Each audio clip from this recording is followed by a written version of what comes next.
through. This is good stuff from Team Spirit. Their utility usage, I mean, it is just at that next level. It is indomitable when you give them that sort of utility. You can see 5 nades in the back pocket for effect still as well. It's just going to go so well for them. They can clear those angles so effectively. They are so coordinated with it, and that is what is setting them apart right now. Yeah, Star let this happen as well. They didn't really want to get too involved, so they allow the boys from Team Spirit just to roll on through. Here's Asian Mix versus Canina Power, and it's all popping off. And with stage 4, 9 teams, 33 players, very, very quick game here.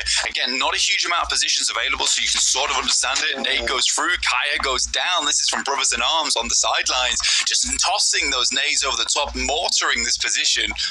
That is that swamp ridgeline I was talking about. It's so powerful, but leaving it is difficult. If they could secure Canina Power's position, the whole east side is theirs for the taking. Carry Boy and Silence, if they could put more nades in, it would be huge. They've got all 4 players alive in Brothers in Arms, but they're a little bit split. Woodson further south than the rest of them. Canina Power then looking to get Kaya back up and into 3, but Lost has other ideas. That nade looks good, gets the re-knock, but a reposition timely comes through from Badussi. Gives them time to pick up Keme here, though, and with the threat that another nade might come through, Zero's really lining up this nade. Might be able to bounce it off the vehicle and get the knock, potentially. Yes, he does, onto Keme. Luckily, he just rezzed him. He just rezzed him there, so it's just the re-knock and not the full flush. There's another pin being pulled right now. Lost diverting his attention. Retro all the way out in the back for Asian Mix. That's what pushed the nade from being so successful, or more successful than it was. A nade gets that flush, and again, actually loops 2 windows, nearly gets a 3rd. That would have been huge to be able to find that arc. A triple point parabolic, describing that would be pretty difficult with a pen and paper, let alone with a nade. But he does go down, and the off angle too. Retro's out. Yeah, Retro gets taken down on that off angle inside the blue. This fight with Team Spirit and Star, Star just completely gave so much space in favor of moving up towards that spread of compounds that sits littered over towards that north side. Now, this is a huge game for Dagestan. If we remember, all those teams underneath Dagestan have been knocked out already in this game. So for Dagestan, getting a strong chicken dinner off the back of this circle is imperative for them. Again, yesterday, Team Spirit were able to break away into that front line at the start of the day, which really helped them, gave them that buffer, and they could bring things back slightly at the end of the day as well. For Dagestan, now they can't let this opportunity slip. They cannot be less than fastidious in this situation. Default holding back, and this could cause a lot of problems for Effect, who is that Western player on the point for Team Spirit. They're currently looking for split, and they don't really have a good option as it stands in terms of rotations up to the north. If they can find a backstop for Star Esports, that's so much better for them. If Nomi can spot one of these players, get a knock, they will just full send it onto the buildings on the south side of this circle. Brothers in Arms have pressure. 17-15, they're still playing up from that swamp. Brothers in Arms left that ridgeline a long time ago, but there's Canina Power chiming in. Phantom found on the off angle. Nade in from Woodson. Bounces, but doesn't connect. Yeah, I mean, Brothers in Arms' position is highly nadeable, right? And 17-15 understands that, goodness me, we've got to get out of the swamp, we've got to stop cosplaying Shrek and get rid of Brothers in Arms. And they just cannot thread these needles in through the window. In the meantime, Canadian Power does have that off angle on towards them, so 17-15 in a bit of a troublesome scenario. If they get a knock over towards Canadian Power, we'll give them time to reset, but they're not giving them that opportunity. There's one nade that goes through. They're going to try and get the follow-up, but the smokes are making this so difficult. Needs to pick up Phantom right now. Tornado down though. That nade in through the window, through past like a boulder, and that is a nice boulder. But at the moment, 17-15, looking like a bit of a lame donkey on this approach, because Team Spirit have just joined the party. Effect, he's peeking aggressively into this Brothers in Arms position. Another nade sees right to the back, and they are getting cut out time and time again. There is no slice of this pie left for the Brothers in Arms as well. Under too much pressure. Canina Power on the north side have the run out too. Effect does get knocked in the meantime for Team Spirit, but they've got the ridge. They've got the cover to get this res. 2 players down here for Brothers in Arms. 17-15 gets wiped out. 6 eliminations now for Team Spirit. Might just be securing their position in PMSL right at the start of the day here. Another nade goes through, a little bit short, doesn't quite hit through that little ridge line, and Silence is playing so incredibly close to the roadside. One more nade for Kitsune. Is potential for him to get it in through the door. They're in this next circle as well. They can chill out for just a second. Just a touch more chill. Silence does not have the angle to peek. As soon as he does, that avenue through the smoke that Team Spirit have sightlines on will just be lit up instantly. Kitsune gets away from it. So no danger really from Silence as they rotate back to the west side, but Default lands one right onto Nomi. Has another being launched in by Poker across the way. Matic goes along with it towards Kitsune. That's dangerous, but Default goes down. Can they get this res onto Nomi? Because the rest of Star Esports, they are putting pressure on. I mean, for Star Esports, they're going to be unwilling to lose that compound round and push too far out, so they should be able to get Nomi up. And it was a good thing that he did play backstop, made sure they didn't get taken out by Default. And honestly, Default should just bleed out. They don't have to peak this too much. Kitsune does desperately want to confirm the Elim, though. You see how ready he's. I'm going to get it. I'm going to get it. Oh, no, I can't get it. I can't get it. He's just dipping in. There he goes, finally. Able to scoop up the dip on the cheese straw of the points tally. I like it. Okay.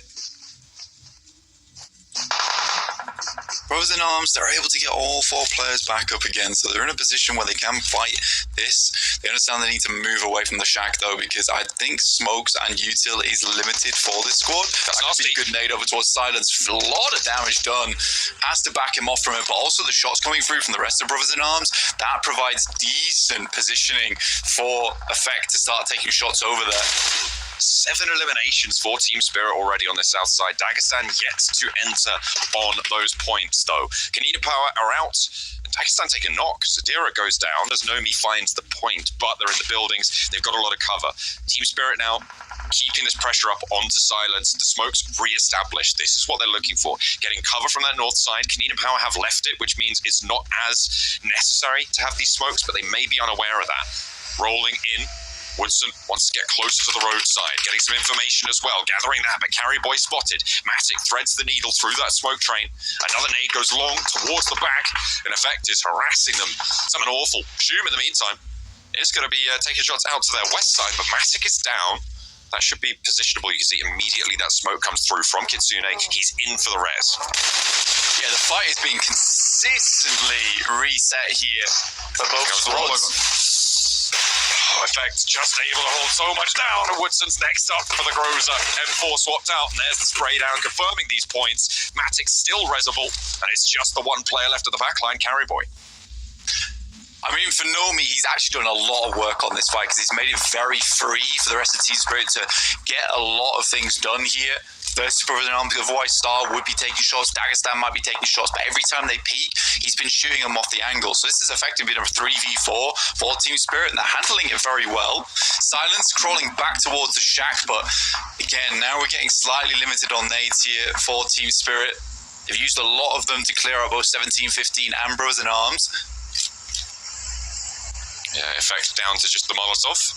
They need to get through and try and resupply on someone. Dagestan finally spotting a player. I think that might have just been their first elimination point of the match.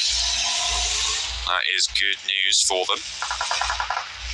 Effect slowly creeping more information, more control in. As Carry Boy steps out, gets the flush, and 8 eliminations for Brothers in Arms. Yeah, they've not done too badly on this map, honestly. Here's 5 nades from Nomi. He's been very much outside this fight for a while. Tries to get it through the window, not quite able to get it done. Silence takes a nasty shot there from Matic. They are very much pinned in. But the circle moves away, and Team Spirit needs to start thinking about their next move, their next step in this game. But having this backstab constantly in play here from Brothers in Arms is not what you want. They can comfortably play out this until Brothers in Arms is pushed out from the blue. A lot of other teams, they understand they'll probably be focused far west side on the compounds that are available. That sits on the windowsill. That's unfortunate. The way Team Spirit need to play this out is get rid of this thorn in their back, get rid of the threat from Brothers in Arms, and then swing down to the south side of the buildings that Star Esports currently hold. They're a duo. It's the easiest place to crash. They're going to have a better bit of luck there, I imagine, than they would in almost anywhere else. Maybe try and flow up this east side, but I just don't see it being as effective as it potentially could be. We'll see how they're able to handle that. I'm looking for that rotate down to that south side, linearize their fight towards Star Esports. Yeah, these some great mollies coming through from Team Spirit as well, because they are just isolating the position from Frozen Arms. They can't really move out from either side. They have to swing peek on both edges, but yeah, it's fairly done. And I think, again, this is what we were talking about. This is going to be over at some point. It did just require Team Spirit to be holding on this western side, that's eastern side, sorry, for maybe longer than they'd hoped. Dagestan crashing from the north side of the compound. They go straight on in. They want to get rid of Star Esports and then hold out Team Spirit. Team Spirit are joining the fight. If there's a knock that's sent over to Dagestan, it could be devilish. Zadira goes down and there's a burn on top of him as well. Shum is out. There's one player on the inside and now Team Spirit have the fight. There is still Baban as well on that northern side. And off angle, a lovely nade comes through from Team Spirit. Rolling down towards Magnum. Kitsune has the challenge but isn't going to win it out this time. Effect in. Wants to trade. Hops in through the window. Here's the healing and it is going to be a good spray around the corner. The door frame not going to keep him safe this time around. And Dagestan throw it all away on a push down south. They tried to get rid of the team there and they bite off more than they can chew. Team Spirit joined the fight and they close it down as well. Big Baby swept aside in the midst of it all. Team Spirit with a miraculous roll down. Really comfortable push there. And again, the timing is so exquisite there for Team Spirit. And the timing is not set up by Team Spirit. We have to say that, right? Because they just conclude their fight with Brothers in Arms.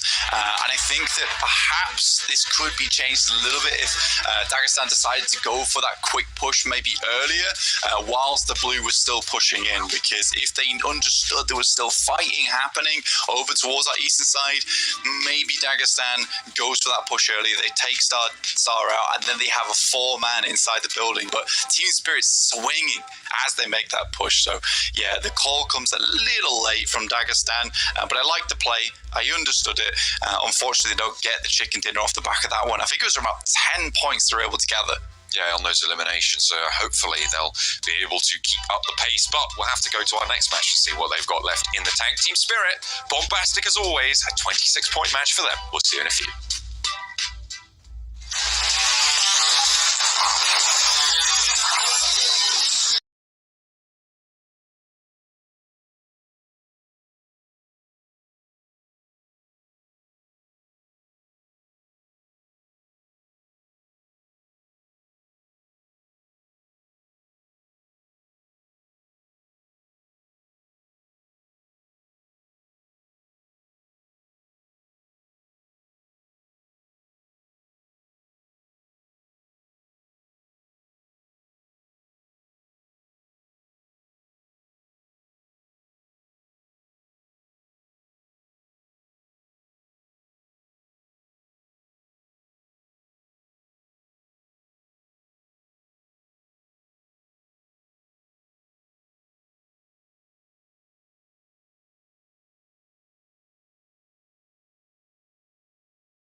Eagles to hit. They have hit those kind of heights in the past. Shockwave on the outside track, yes, also doable for Dagestan. Their life becomes infinitely easier now after that last game of just playing a safe match, getting 6 to 8 points, which is very doable for them. I think they're a strong team when it comes to holding off multiple angles. So a central position either towards the middle of the circle or even just something a little bit further out towards the edgeway, they can do that. Are other teams going to try and play spoiler to it, though? I mean, the Eagles, they're dropping right towards Dagestan in Southside Los Leones. Potential for Dagestan to maybe just get out of there, to bug out fast. Kanina Power close by, Big Baby as well, all surrounding Dagestan in a northern circle, puts them on the road fast. You need to be getting up there pretty quickly here. On Miramar, it takes a while to get these rotates gone, so I wouldn't be too surprised if Dagestan grab a little bit of loot, find some vehicles, and get on out fast, just to try and get that more consistent play. But their paths are kind of blocked. You can see the Western rotate may be the more open one, but they'd have to go really wide past Monte Nuevo.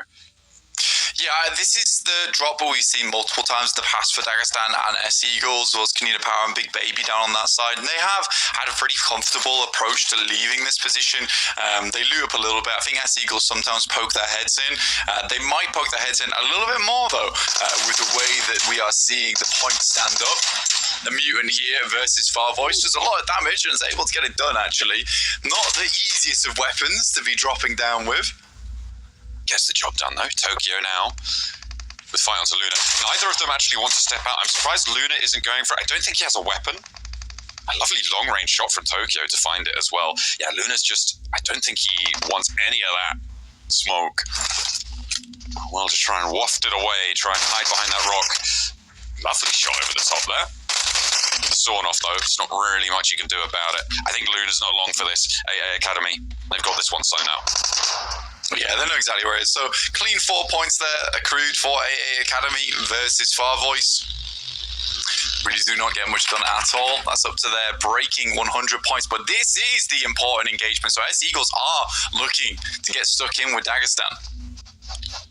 Straight away. They can do it. It's now Magnum. Takes a nade. He runs down the side. Crawls on in. Sadira immediately followed up on by Rolex. Okay. He's changing the tune. This is one of the games where the Eagles are switched on, right? They are ready for this fight. Unfortunately, not switched on enough to get away from Shifu, one of their MVPs on the roster, but Rolex has cover. They're all on the inside and should look for these reses. This is pretty bad news for Dagestan, right? If they can get the res onto the Eagles, this chase is on. Yeah, for Dagestan, impossible to get those two players back up, and they just have to start playing as two. Really unfortunate that it is just versus S Eagle as well. They are coming actually in here. I think they're trying to confirm something. And S Eagles are looking to leave. Zadira's in the car. Ooh, this might be a getaway of a century. I mean, to be honest with you, oh yeah, it's not happening. Shifu cannot cover it.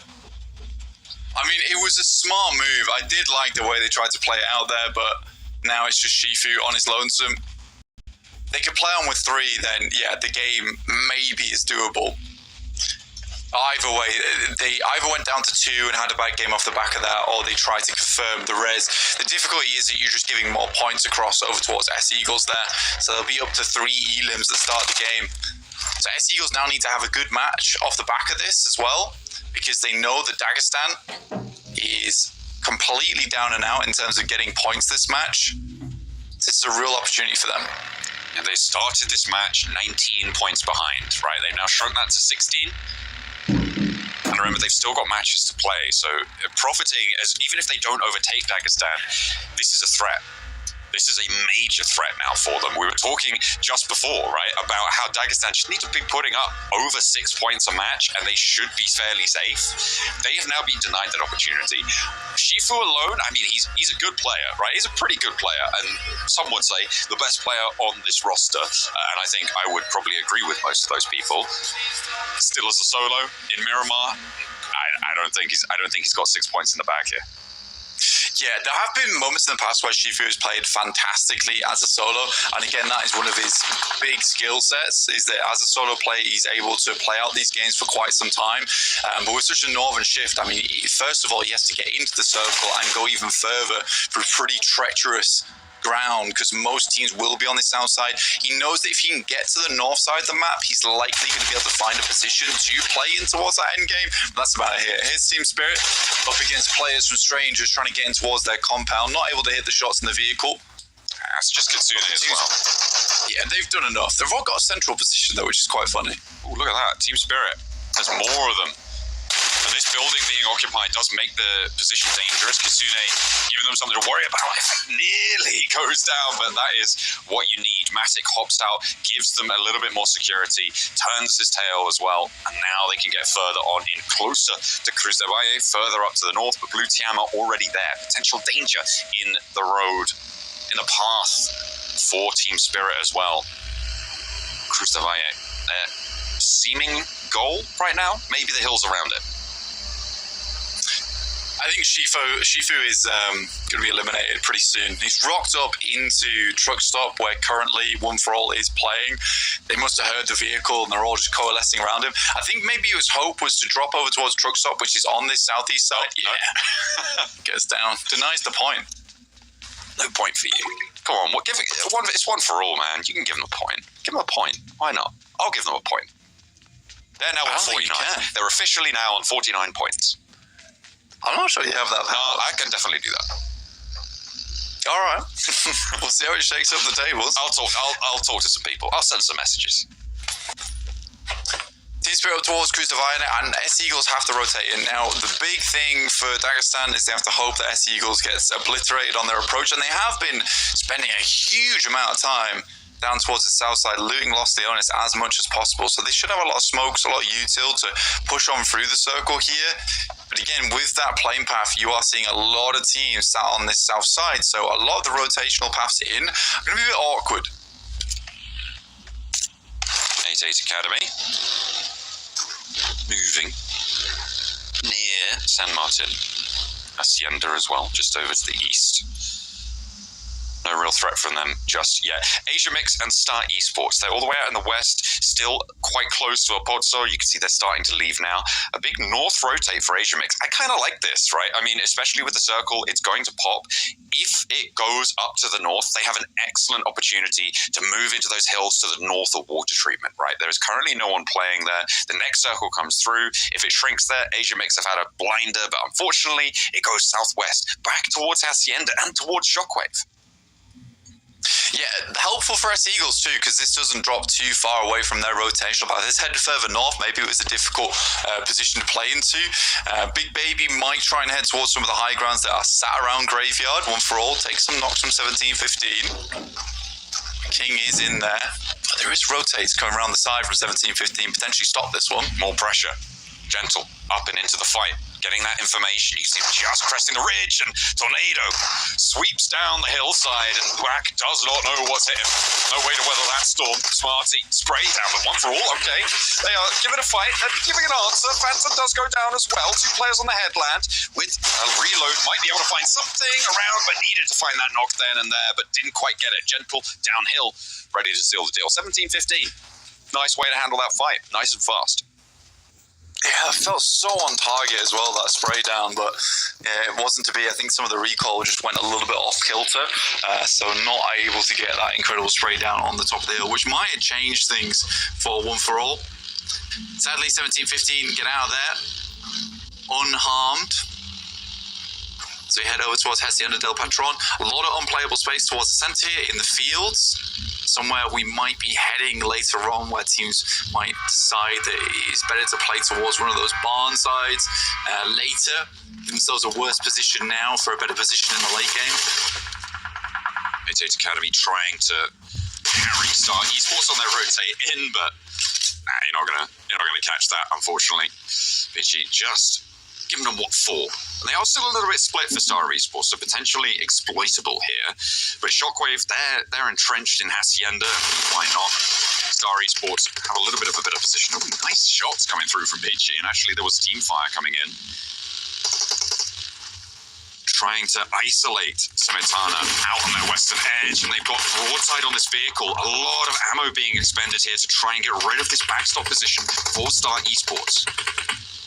Canadian Power trying to head dead central here. I said, this is what I was talking about earlier, trying to pick up one of those positions that is a little bit more difficult to hold, but, you know, might give them a strong position in the late game. See how well they can hold that one with 17-15 on their heels. Phantom takes heavy shots from strangers who've been holding in this compound for quite some time now, and S-Eagles just approach towards that south side. Hops out, has to get to the rock cover there, cannot go any further in that buggy. It's smoking, and not in a good way. Over on the north side, a pickup for Getzo.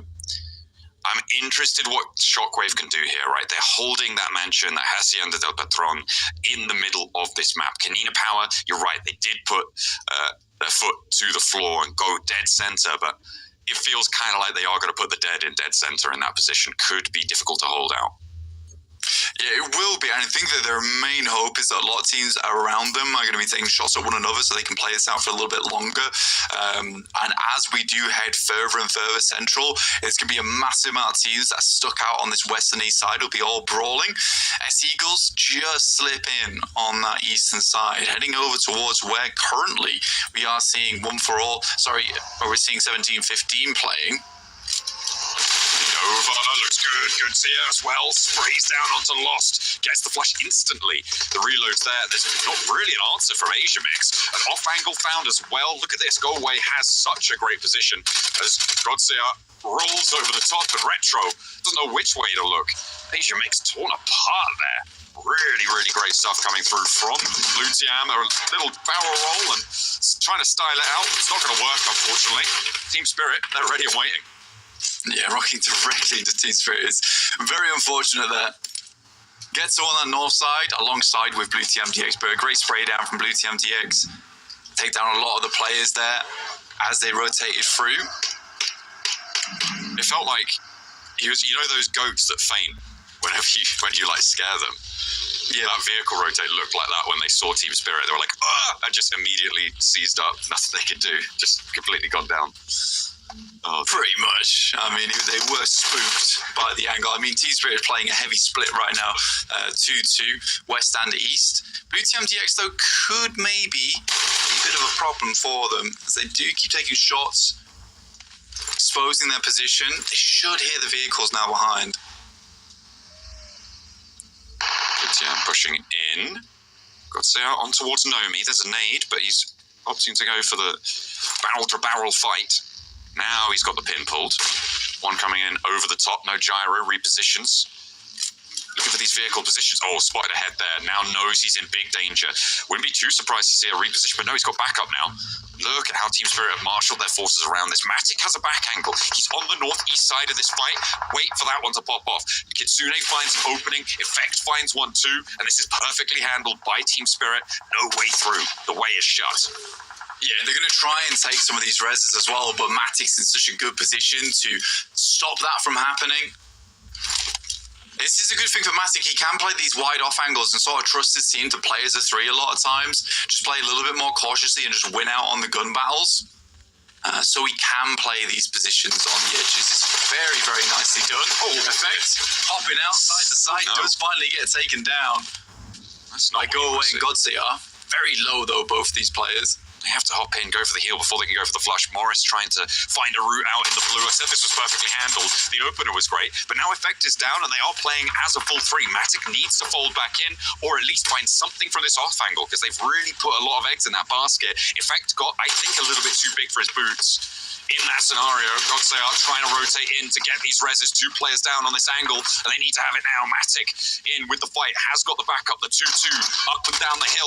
Godsey cannot withstand it, and they roll on over. Long-range spray from Go Away, but it's not going to connect. No, just yet. I mean, they have an idea where they're playing. S-Eagles taking on Big Baby in the meantime on that south side. And there is a re-knock from Arabao, but it is quickly going in the favour of S-Eagles. He's chasing it down. Team Spirit angry that Effect's gone out. 2 players down from Eagles in this fight. And remember, this is the team chasing Dagestan. They were able to get a couple of points. They've got few eliminations so far, but with 2 of their players alive, this smoke train needs to fold back, but unfortunately Big Baby have control of the cross, and 17-15 do as well. Eslam starting that. OMG as well next. He's nading his team out. Okay, they've confirmed themselves to only have 1. Baban hops out. They're going to try and confirm onto Eslam. Will be able to do so. A lot of damage to Devil in the back lines as well. And the Eagles, it feels like a bit of a misstep there to try and nade your own team, but denies the point, I suppose. Yeah, they were getting across as well, and honestly, it didn't feel like Big Baby was having too much of an approach there, sending nades over towards S-Eagles. So now down to confirmed 2 players, and the 2 initiators going down at the beginning is really not good for them. And if they go down now, it's just a 4-point game, right? Considering we are currently 12 teams heavy. Some of these nades aren't great, though. Not quite hitting the mark through the window. Goodness me.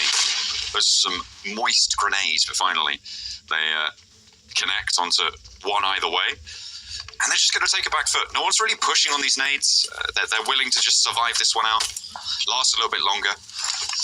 Shockwave in a really good position here. 4 players alive in Hacienda Deltatron. A nade over towards Rolex. Looks pretty good, but the reposition was there. The Cook not quite long enough. Had to reposition away from that spray. Can he launch another one in? This looks like it could be good. Dangerous. Right on in, but the Cook, is it on target? Finds Devil. That one falls short. Dropping another smoke. It feels like this is just getting wasted. Chucked in and no value. Yeah, I mean, the amount of nades that have hit the base of that windowsill are not actually fully gone in the building. I think if they had hit a double nade there, it would have been at least 1 flush. And now Big Baby looks to move in, and I have a troubling suspicion this is going to go the way of S-Eagles. Oh, they're only putting... Oh, Molotov towards the back. That's actually really huge. Devil has to run through it. So does Rolex. That Molotov was absolutely pivotal. Arabao gets lined up, but there is the trade-off, and Eagles are down. There is that 4-point game you were talking about. No chance that they can pick up any more now. Shockwave have the chase. 88 Academy fight with Star Esports is all the way out on the west. Team Spirit, they're on 3 players, but they're waiting in the wings for this. Nomi on the high ground may be a factor in this fight. Just taking more shots over towards them. I mean, for S-Eagles there, again, they spent so much time looting and lost Leonis, and realistically they needed to get moving quite quickly, which leads them to having this awkward spot on the southeast side. And again, where the circle headed to, there wasn't a huge amount of playable space already in a circle like that. Shockwave currently holds Hacienda, which is an insane position to be playing in. So many sightlines, and it feels like it might be a Shockwave game again. It is one of those, isn't it? It feels like it's going that way. Although it is difficult sometimes if you have teams starting to move in on multiple fronts to hold Hacienda. Team Spirit, they're taking shots away though. And Shockwave know about it. They know that they need to keep people at arm's length. Northeast side, Getso and Strangers is heating up there. Getso, they're taking the fight, but not so successful there. They've lost one of their players on the northeast side. Neither team in this next circle. As another knock goes over towards Getso. Team Spirit, they're biding their time. They don't need to go fast on this. Nomi on the high ground has somewhat of a threat underneath him, but should be fine as Getso take another knock and a flush. Yeah, Stranger's able to deal with that one. 4 elims for them. To 5 now. Team Spirit pretty low on supplies. Would like to clear out both of these squads, and both squads are injured. And they have the man advantage of just 1 though. They're not a full 4-man squad. Canadian Power really able to leverage that compound they picked up very early on. Do like the way they played that one. Yeah, they stretched out as well. Canadian Power putting 0 closer to those Hacienda Hills on the north side, and a little small building that's out there, 4-0. Got a nice foothold to launch themselves, because they are going to need to push towards Shockwave at some point. See, Shockwave are taking shots as well. They're keeping people at bay. That is so important in Hacienda, to keep people away from the building, because once they're in, it's like cockroaches. You just can't get rid of them. Yeah, it's a very big complex. I think the big thing is that there's a huge amount of areas to play on the rooftops where they are edged in the way that you can kind of peek over the top and then peek back down into cover. So you do need to be really, really on the money.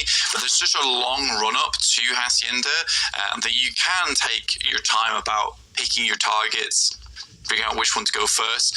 Team Spirit is slowly but surely trying to run through both these squads. Now looking over towards Star instead of AA Academy. Default holding right on the corner angle here. Team Spirit looking for discipline in this fight. Matic closer to danger than the others. Kitsune waiting for the long angle, spotting off across in the distance. No one's there anymore.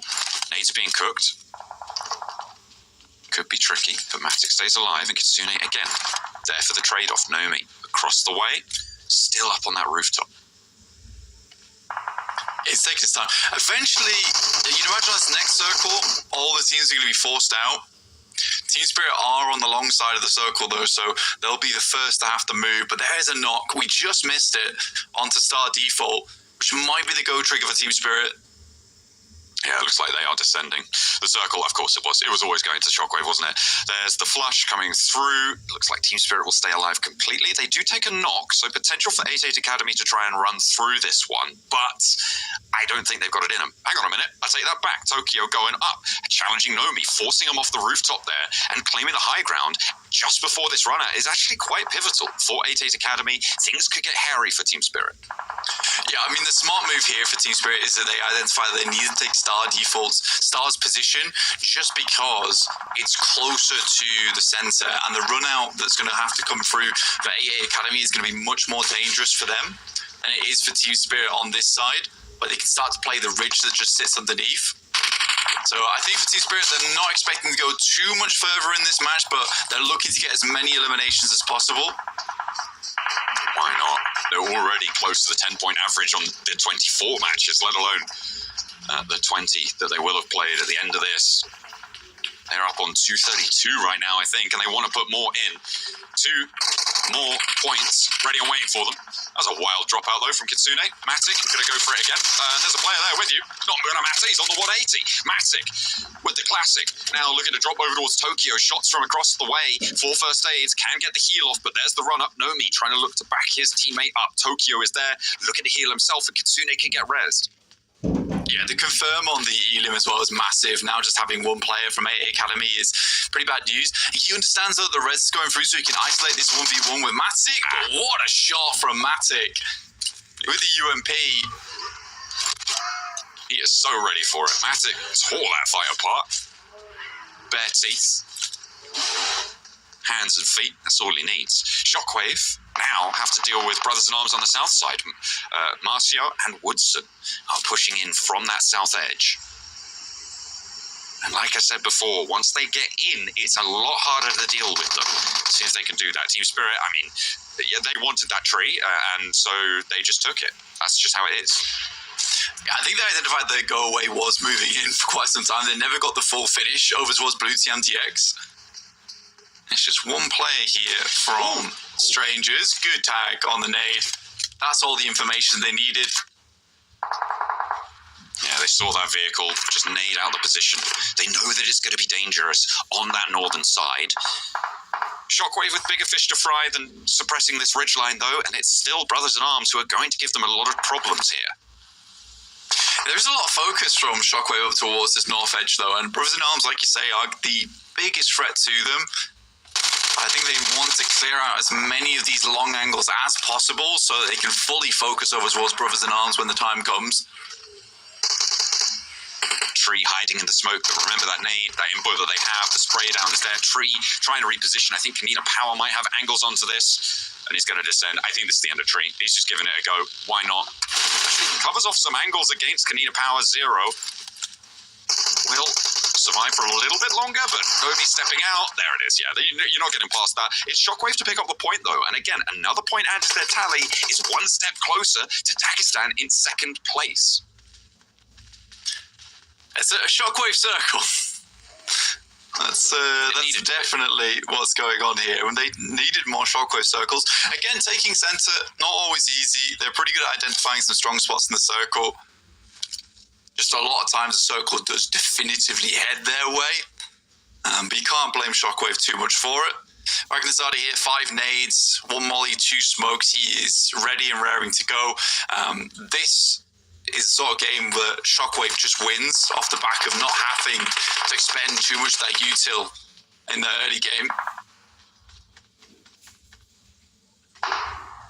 40 in the back pocket for Magnazada, though.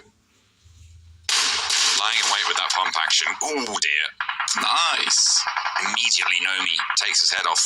And another shot over towards Brothers in Arms as well. Team Spirit playing with 3. They're pretty effective, and there's more knocks going the way. Down south, that's a flush onto Woodson. That should be reasonable for Shockwave. Yeah, Canadian Power makes a smart move, though. They instantly, as soon as they hear all that fighting, Zero is just going to move straight over towards that northeast side. Takes the opportunity whilst he has it, and Nomi gets in towards the small warehouse, which is very nice. 10 eliminations already for Team Spirit. They're having fun. Like you said, that is a massive factor for them. They are just doing so much work, and it's guaranteed now that they're going to be first place. There's no one that can catch them with how far ahead they are. Even just getting the number of points it would take to fill that gap in a day would be miraculous. Not to mention Team Spirit going to keep opening that gap with the matches they've still got left. Magnazada, nade high, finds Matic. Kitsune close to res. So sad. The way it bounced there was just up onto the lip. Oh, another really good nade. And another. Wow, okay. Yeah, there's some crazy nades coming through from Shockwave. I love the colourful explosions. They're looking pretty slick with it. That nade short towards Nomi. Tags on. Okay. More nades still in the back pocket. This is the util that you were talking about them using. Interesting decision to try and nade a new position instead of going again for Nomi's spot. Yeah, I mean, they have more nades to work with, though, but it does give Nomi time to get that first aid. In fact, he had the med kit, so that's massive for him. Magnazada doing the lion's share of the work, though, for the team. 5 elims right now. Full flash on that guy's strength. He's stunned. Are we heading towards our final circle? And again, this is where realistically Shockwave should just win, with it being so central on towards Hacienda. Everyone has to push into them, and they've got sight lines galore. Interesting, though, Shockwave have used a lot of nades over towards Team Spirit, right? And Brother-in-Arms position is sort of this tiered step-up position that can get towards Hacienda if you can progressively hop up, but they're taking shots out wide as well. And unfortunately, Brothers-in-Arms have taken another knock. They'll need to res that up before they can go for a push. Kitsune are still playing as 2. Sorry, Kitsune? Team Spirit with Kitsune is still playing with 2 as Nomi backs him up. And still a threat on the northern edge, but 4 players available for Shockwave. If Team Spirit wants any chance at this game, they sort of need to get a knock in the next 30 seconds or so to get a push going. But if Shockwave has any idea how to play Pubg Mobile, this should just be a free chicken. And it's a pivotal time for it as well. They're up at 150 now with the eliminations they found. That's a 20-point gap. Jakey wants to trade nades with Zero. Pushes on the corner, but connects through it. Lovely find, and that will be Canadian Power out. Now 3 teams remain. 7 eliminations. Kitsune gets absolutely destroyed as he tries to make that peak. Brothers in Arms have to move through the fences, awkward position, and all the high ground to play around with. Magnazada looking for an off angle over towards Nomi, in fact. I like that flex. Nomi repositioning down low, has the challenge, and Magnazada takes it out. Now it's just Brothers in Arms to go. This is how you want it to go. It's a Shockwave circle. This is how they win their points. This is how they get their games. Nades in from Carry Boy. Smoke trains are out. Launches one up high. Can it connect? No, but it pushes the high ground position away, which is going to be valuable. Not a lot more nades left in the back pocket, I'd assume. Jakey takes some damage. Doesn't quite land that. Last nade now in the pocket, and there's Wandu with the knock over towards Brother in Arms. That should simmer it down a little bit. Doesn't connect onto Carry Boy. There's the Molotov, the last piece of ordnance. A swing out wide. Magnazada ready to go. Sends it straight on in, and Jakey descends immediately, flapping his wings like there's no tomorrow, and Shockwave close it down. A big match for their chase to second place. Yeah, massive game from Magnazada as well. I mean, he was really on point that entire match. I mean, he had the majority of the elims for a long, long time, and that's a 22-point game there. So that is massive for Shockwave, and should put them in the running around abouts with S-Eagles and Dagestan now. So another team enters the mix, and Dagestan's life gets a lot harder. I think that they have definitely struggled here. So the next game needs to be a big one. Team Spirit, there's no way anyone's knocking them off first place now with that 15-point game. They have just looked so good since day 2. Some exchange. I think it was a case of learning how to play within their new roster, which is a bit more aggressive, taking names around the lobby, just taking fights when they want to, and it's a bit quicker as well. So I like that from Team Spirit. And again, sometimes having just one new player on the team can change the whole dynamic of the squad. S-Eagles wasn't able to capitalize on taking down Dagestan early with 0 points. Yeah, well, they managed to get those 4 points there, but that was it. They were starved of the rest of it. But Dagestan, they are under pressure now in a way that they haven't been for a while. Can they keep their head above water, or are they going to drown to the shockwave wave? We'll have to wait and see after the break.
freaky as we head into our final Sandhawk of this qualifier from Europe, all the way up to that EMEA slot. The second space is up for grabs because that is a hell of, I mean, that is a 73-point lead from first down to second place, which is as much as would get you 14th place right now in this tournament if you just had that difference as your point score. Yeah, I mean, for Team Spirit, it's done. Something clicked for them around about day 2, so now they just get it. And honestly, 70 points in a day is already a very, very strong number. So I'm almost certain that you could probably take Team Spirit out of the game, and they wouldn't have to play for the rest of the day. They'd still be in that first place position. It's impossible to catch up. So for Team Spirit, they don't have to do anything else for the rest of the day now. They could even target teams if they wanted to. Dagestan dropping over towards Tambang, S-Eagles on their opposite end of things in Bantai, with Shockwave over towards Kampong. Those are the 3 teams we'll be watching. Asia Mix already takes a knock as they hot drop over towards Far Voice on the Northwest Island. 2 knocks as well. There is an answer to it, but they're coming through thick and fast. Unfortunately, I think they've already taken a flush there. Einaus has a nade sent his way, but stays alive for the time being. Retro, he spotted the angle with the M4. He's got a little bit of power on these early drops, but there's some shotguns, there's other rifles as well in play. Needs to land a spray onto Luna, but can't quite connect it. Forced to go for the reload around the edge now. Goes low, but there's a hop out wide, and the shotgun slams down the law. An Asia Mix shut out. Just Keme left. Far Voice, but it's Einaus looking around the side. Keme has to do a lot with this UMP, but no meds or anything to work with. The res is coming through. I think Far Voice might have just won out this fight against Asia Mix, who have not been the same since that one little engagement they had with Team Spirit in boot camp where they got completely locked down as a 4. Circle over towards that eastern side, so both S-Eagles and Dagestan will have to move in. Shockwave are controlling Kampong and Lakawi quite nicely, though. Spray down. Keme still trying to heal. Not going to happen. You're done, so. Asia Mix out from our final Sandhawk. They have 3 more maps left to play today. Let's see what they can develop for themselves for the future, because it is full practice mode now for a lot of these teams in the lobby. It's only a question mark for 3 of the teams as to what's going to happen at the end of this one. With no money on the line, ladder up's not as important. It's all for the pride of it. And one for all. Yeah, they're playing with pride right now. Yeah, it's going to be a lot more amusing action, a lot more engagements taken all over the place. I think for a lot of teams, they realise that they are completely shut out. This could have been a very different tournament in the case where it was much closer, but I think with Dagestan, Shockwave, S-Eagles and Team Spirit all in this lobby, it was sort of difficult to lock them out. You sort of locked a lot of teams in a cage with 4 lions, essentially. So, difficult proposition to be in. Yeah, pretty tricky. I did message the developers and I asked them to give One for All a point officially, and they said, "Who are you?" So I don't think that's going to happen, unfortunately. They are just going to be denied that. Maybe they'll get it here, though, against Blue TM. Possibly. I mean, they're very close by. It's over towards that northwest side. AA Academy still yet to move in, and Far Voice Gaming with their 3, looking to maybe cross the river. Just looting some of the compounds in that area first. I'll wait for our stage 2 to really confirm where a lot of this is happening. Flavius down right off the bat of things. Ooh, King down as well. Black now with a chance against Garcia on the door frame. Is he going to get the point? He does confirm it. Add that one to the tally. We're up to 49 already. One for all now. Continue their trek against Blue Siam with 3 players to deal with. Smarty on the high ground, staying safe behind the door frame. Hop in, not spotted. Black is going to lose his teammate once again. Now hits the reload. Tommy gun around the corner. Ooh, Kowei knows. He's only got 8 bullets left. Has to go for the pistol. Crawling, shimmy to the other side of the window frame. But I can feel like Kowei knows, and the pistol through the window. Hops on in. Love to see it. Yeah, blasting back with the old pistol action there. John Wicks him to death. Canina Power versus 17-15. Again, there's just going to be a ton of action going on in our matches now. A lot of teams realise this is more puggy than anything. That is a very amusing drop-off on the nade. And another? Oh, I thought that was onto Banner, but a little bit long on that arm. Badusi with the cook and more nades. Ordnance just pouring in 17-15. You cannot get out of the quarry that easy. Gentle has a lot of danger sent his way, and there's the spray down. Badusi, there's a player beneath him. I don't know if there are knocks, but Tornado has the challenge. A drop down, 180, slick with it. Badusi closes it down. Yeah, Badusi consistently been like one of the better players here on Kanina Power. Has had some moments for himself as well, which is really nice to see. Unfortunately, Kanina Power weren't able to ramp things up. They have had not a bad tournament, currently 107 points after those 4 elims are added to their tally. And they have been particularly dominant over towards Miramar, consistently getting up towards the top of the tables on that map. So again, for Kanina Power, it might just be a case of revising some of their gameplay over towards Sandhawk and Arangle. But yeah, a strong team that just didn't quite make it.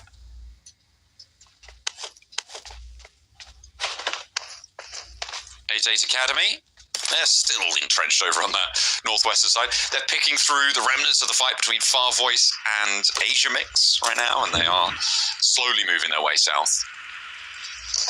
Yet to make it to the island, the only team yet to make that move. Actually, no, wait, Big Baby still just between Sami and Bantai. Far Voice, they are picking up the pieces from their scrap. They were able to keep 3 of their players alive, I believe, and they will be getting on with things. Luna pretty low, but we'll be able to pop those bandages on. Pretty low on supplies there, it has to be said, for Far Voice. They're not going to be too happy about that. No, not at all. Far Voice just gone from bad to worse on their side of things, but they're still taking names, taking shots over towards Brothers in Arms. Marcio goes down for him. Almost shifting into stage 2 now. Most teams are in the circle. Dagestan got slightly ahead of Brothers in Arms. They've headed over towards a position on the north side of Quarry. Team Spirit do take a knock, but I think that should be resable. Effect is close by enough to Kitsune to go for that res. 88 Academy, can they take that opportunity to push the back of Team Spirit? Doesn't look like they're going to be able to just yet. The rest hasn't come through yet. Big Baby, they did take off from Bantai, I think all the way on the south side. They're rotating around. I'm not entirely sure which direction they're going. It would be crazy to go north, so I'm almost certain they're going to go past docks on the southeast side. We'll see them pop up soon. Dagestan, very central now, right? They're pushing into a center position. Shockwave a little bit further out on the edge, close to the Eagles, so potential for that southeast side to come to a head and really define who has a chance of overtaking Dagestan. Yeah, it took a knock as well there from Kanina Power. We were able to res it up. There is compounds over towards that north side, which are pretty priority, and because they were able to slip on through past quite a few teams like Brothers in Arms and Far Voice Gaming, they might be able to get themselves into a strong spot early in this game. Kanina Power still taking the fight. Star Esports slowly trekking their way towards one of those junction compounds on the north edge. Team Spirit still on the south boot camp split. Those hills, that high ground, they don't want to give it away just yet. They can still control 88 Academy going for that crossing. Kanina Power, this is the team that's been giving a lot of trouble towards Dagestan, but they've taken a knock, and the Eagles are here to play. They want to close that gap between them and Dagestan as well, just as Shockwave were able to do in the previous match. But if they go for this fight, Shockwave can third party. They're in a position to make that possible. Yeah, there's a lot of backstab potential here onto S Eagles. Perks is in a really dangerous spot where if S Eagles just peek over the top side of the hill, he's the only player up there. The rest of the squad is down towards the compound that sits on the roadside. So he's just providing a little bit of cover towards the back end of things. He did get a teammate that rotated up to assist him. You can see him there on his north side in Kaya. Big Baby, they tried to go for the botation, but Shockwave have caught this. And Shockwave, they were in a position to third party, but they spotted 4 points out in the ocean, and that is the gap. That's the gap between them and Dagestan, remember? With 4 swimmers, if they can pick these points up, they are dead level. I think Dagestan win out on the tiebreaker with them able to get a couple of chicken dinners on the cards. But Shockwave adding another one. Hang on a minute. No, I think actually with Shockwave taking that last chicken dinner, they would win out the tiebreaker. They've already found 2 of these points. Can they get the other 2? Yeah, I mean, for Shockwave, they've had plenty of chicken dinners during this tournament with the amount of times they've had center. Arabelle taking a lot of shots there. The blue will push them in. They did get the knocks through as well, so get the confirm on the flushes. Good to go. I think they realised the blue should just do the trick. There's still one more out in the water, though. It does get taken. I think that's blue zone. Yeah, as you see, Baban goes down there, which leaves Shockwave only on the 2 eliminations, actually. Only the 2 points they found, but Brothers in Arms are here now. They've moved in, they heard this, and they've slinked their way up that east coast and into the watchtower. Unfortunately, they're all in the same exact position, which means that return fire, fairly trivial for Shockwave to enact. Shockwave does need to move, though, eventually. I mean, the circle's closing, so head to stage 3 soon. And right now, with them playing down towards Lakawi, this is an awkward spot to play. So much oversight on it.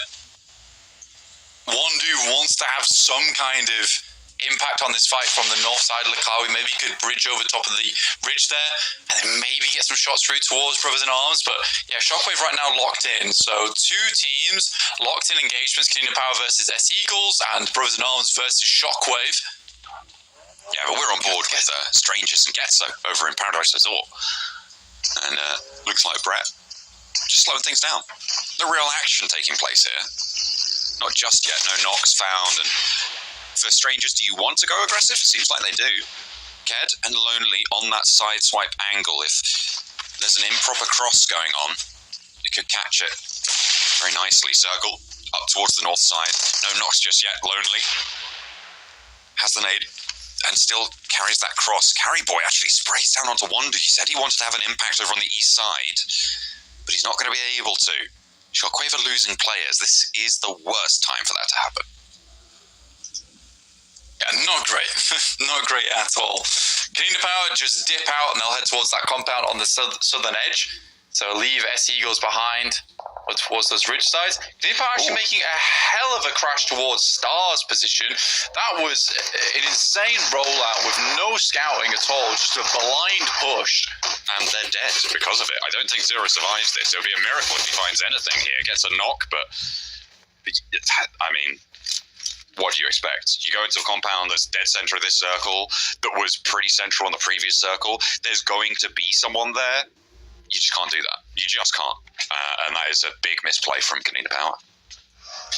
Yeah, she forgot to scout out the potential targets on that side of the map. They deny the points to the Eagles, though. Canadian Power doesn't go down to them. Yeah. There was a very easily playable compound just ahead of them as well, so I'm not sure why they didn't go there. They could have just stopped instead of kept going. Yeah. Star has very little supplies, though. They looked fairly weak when it came to, the vests, the helmets. They just got delivery, though, so... They did, actually. You're not wrong. Full team delivery. Yeah. They had it airlifted in. That was pretty successful. God, I wish I had that in my Pubg Mobile games. That'd be great. You'd be like, oh, you need some ammo and nades and stuff? Yeah, we got you, bro. Just roll on straight into my crosshairs. That'd be nice. It feels odd for Brothers in Arms. I mean, Shockwave have lost 2 players, but more than likely Brothers in Arms are going to go down for this play. So Shockwave, they hold out Big Baby, but by doing so, they're being held out themselves. And again, this fight from Brothers in Arms is taking awfully long to conclude. They're not likely going any further than around about 9th place because of this, which is quite amusing. So Shockwave is getting ruined off the back of a team sort of sacrificing themselves for a couple of points. I'm surprised that I'm not too sure why Shockwave don't have 3 points. Oh, they do now. Woodson goes down. Goodness me. I was surprised that they didn't get 3 points, though, because I felt like they got 3 knocks out to the players in the water, but they only managed to get 2 of the points for it. Maybe one of them tagged on the blue and took the knock that way and then bled out underwater. Yeah, it took too long. So in between their shots, I think they were able to tag 2 of the players pretty recently before they went down, and then 2 players hadn't been tagged for a while, so they just drowned, and no one got any points for that. That's sad. I mean, that would have been a nice crash for Canadian Power if it worked out with this circle, with Star now holding a huge amount of space, and Dagestan has played this game very quietly down towards that southwest side, but now they have to move. It is their big move as well, right? They've got the Eagles close by to them who are chasing, remember, still they're 15 points behind them in that second place position. Dagestan outside of the zone, allowing 8-8 Academy to get ahead of the curve on them. Ooh, Shockwave take a knock. That is unfortunate. Just 1 point shy of Dagestan's tally right now. They are going to go in with just Ragnazada, who, to be fair, if there's one player left, you do want it to be Ragnazada. He has been an absolute terror in this lobby over the last 4 days, and continues to be so. I think he's second MVP right now, just behind Nomi from Team Spirit. Yeah, Ragnazada has been fantastic. Magnum finds Luna, and will immediately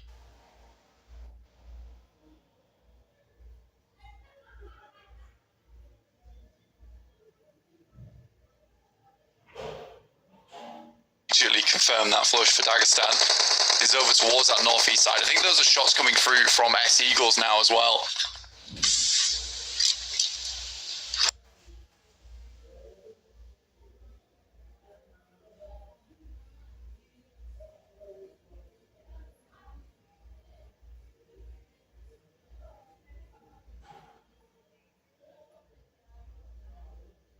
Far Voice have an angle. Dagestan moving Shifu out to scout as well. Brothers in Arms clashing with Getso. It's not going well.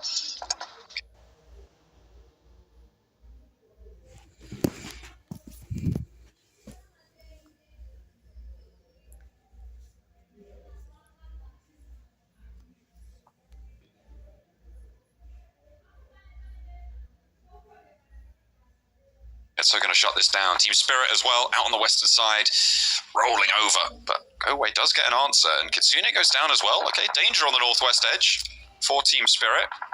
See what more they've got in the hands. No, Blue Team do go down instead. Far Voice to Dagestan. Not too sure what he's shooting at there, but I don't think he knows either. Limbo Boom back in the mix. Just going for some scouts over towards Far Voice, trying to provide information of where the nades need to go for the team. Shifu starts to cook one up of his own. Nade lobs in. Shifu has to duck wide, and his nade gets thrown off kilter because of it.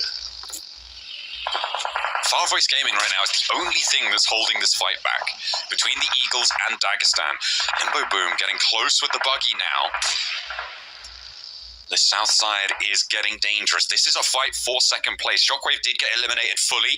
They are now 2 points behind Dagestan. If Dagestan go down here, there is a chance for Eagles to push both of the two teams ahead of them out of the way, depending on how far they can go, because start is the major hurdle in this lobby after this. Shifu, one nade now remaining. So scarily close here to S Eagles. Magnum just slowly pushing in, proning down. He was sort of that big moment for them on that side. Big. Tries to not create a load of noise by doing this. Still can have a big impact in the game. Shifu with an aid onto S-Slam. Limbo Boom traded off. Immediately it all pops off. Far Voice is still here. They are on the inside. Another nade up towards Limbo Boom, and Rolex looks to confirm. Will not find it, but takes a lot of that health bar away. Another nade over towards the backlines, and Shifu wants to step up now. OMG behind the tree. There's danger on his right-hand side. Rolex is there. Devil is there as well. Rolex from the bush. Finds one. Now Magnum steps up for the fight. DBS tags a little bit of damage, but doesn't quite get it done. Not the whole way. Devil, smoke is blooming, and Rolex backed off yet again. Shifu not res just yet, but Eagles are on 3. That could be a nasty nade over towards him. That's it. Huge opener over towards Rolex and Devil. I'm surprised OMG didn't go down. Now Far Voice to try to step up. I now just turns away. He's like, no, I'm good. I'll see you guys later. Dagestan putting up a fight for their second place. They are stalwart in their defense. Can the Eagles get back to their feet? I mean, the Blues pushing in. I wonder if they can even pick these players up at this point in time. Dagestan do need to be careful about this. They're literally all on their right side, and they seem to have no idea where they are. Limbo Boom gets taken down because of it. Magnum, though, managed to get something done. OMG, 1 HP. Zadira able to hold his nerve, and that shuts the Eagles away. They put them down, and that is beautiful news for Dagestan. Sure, they're playing as 2, but they can breathe for just a moment longer. They'll go into the next match, not free of worry, but they will have a chance to rack up more points here. Yeah, massively. I mean, they're kind of out of the picture as well for a lot of teams, and getting into a top 5, top 3 possible now for Dagestan, but versus the wide split from AA Academy, you wonder how possible. An awkward fight for them with 2 effective teams around them playing a 4v6 there. Dagestan going to get both of their players back up. the big question mark on this match is how many points can Dagestan get, right? Shockwave finish on 169. Dagestan started on 170. They've got 4 eliminations so far. The more points they can put up as a buffer, the better, of course. They want more than 4. Star Esports on their wide split. It's working out. For Dagestan, they do have a really good position down towards the southeast side. The question is whether 88 Academy start to move over this way. They understood roughly where Einaus has gone. There's only really one position he could have played in, which is this shack that sits down towards the south side, so they're mollying it out right now. Luckily, Einaus is able to get to the backside of it. Magnum's forced to play behind this rock. There's not going to be a lot left. Yeah, you can see no nades, no mollies, no smokes even for Magnum. But they definitely know that Einaus is in here. Oh, he spots the peak. The weapon swap. Magnum's like, if he goes for that again, I'm gonna take him down. I'm gonna take him down now. But Einaus could also draw some attention from Star Esports. So they're trying to move in, but Strangers behind them. Star Esports ahead of them. 88 Academy now on the radar for Magnum across the way. Shots going back and forth. Smetana looks to try and close things down on that northwestern edge. And so still going. The Strangers actually bear the brunt of it. Yeah, nice shot from Zadira, actually catches out Einaus inside that shack. So up to a top 4. Third place would be ideal. Second place would be really good. But versus 88 Academy, who are now starting to push over that ridge side. Feels like the days are a little bit numbered here for Dagestan. The one thing that they've got going for them in this position is that Star are playing a wide split. If you find an opening, you can storm on in. The question I have, though, is how much utility do Star Esports have? That is a shift that takes them over towards 88 Academy here. This is potentially good news for Dagestan. It's great news for Dagestan because it means that 88 Academy aren't likely to push this ridge on their right side. They'd rather just sit in this position. Very close from Semtana. Before that almost hits on. Ked trying to stay alive, and there's that push out. Zadira gets knocked, and now Magnum needs to play a very slow game. Playing in the shadow of Star Esports as well. He's close by to their compound. He's getting a bit friendly to the north side as they are up into that third place. Already guaranteeing themselves another 5 points, which would put 11 points between them and their closest rival. Well, they spot him. Yeah, I think Magnum might be going down shortly. Come the nades. But a third place is not bad. I think a third place for Dagestan, for where they were playing, for the fights they had to take, that is really good news. Circle shifts over towards 88 Academy, and the game that felt certain for Star now goes in the favour of 88 Academy. Well, taking a bit of damage, and if Peachy goes down, there's that side opening. Magnum, okay, he denies the point. Just gives up the ghost and goes out in third. That puts Dagestan with their points tally at 180 now. Star Esports trying to run out. Ragnar catches one. Simitana's next to go down. Default next. Last up is Shum. Is he going to be able to find anything? Does have a low HP target on his off angle, and a 1 versus 3 is possible, but there's nades, and there's no way you get away from this. Surely you find something. But it's the bullets from the distance to be able to close things down, and it is 88 Academy to stop the match in its tracks. But Shockwave not able to do too much from that southeast side. They were baited out to the water, closed out by Brothers in Arms. S-Eagle squad took the fight with Dagestan, couldn't win it out. Dagestan not out of the woods just yet, but they hold on for a moment longer. Yeah, for Dagestan, not a bad game from them. Much needed match as well. I believe it was around about 9 points they're able to accrue on that game, 10. So not bad.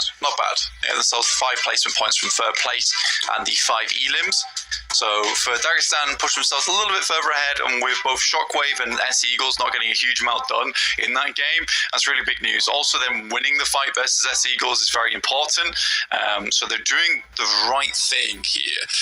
But we will be heading towards our 4th match coming up very shortly, and only a 10-point lead. It's so close right now for Dagestan. It is down to the wire, and it's nice and exciting getting on. And we would be happy, I think, with either Dagestan or Shockwave going through. By rights, we said earlier, we think Dagestan may be just slightly more deserving given how they've played, but anything can happen. If you want to see what is going to happen, though, you need to stay tuned whilst we go to a break.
We are going to hopefully see Dagestan have a better shot at things. I am really interested to see if Shockwave do get another circle, because it seems like time and time again they just get given something special when it matters.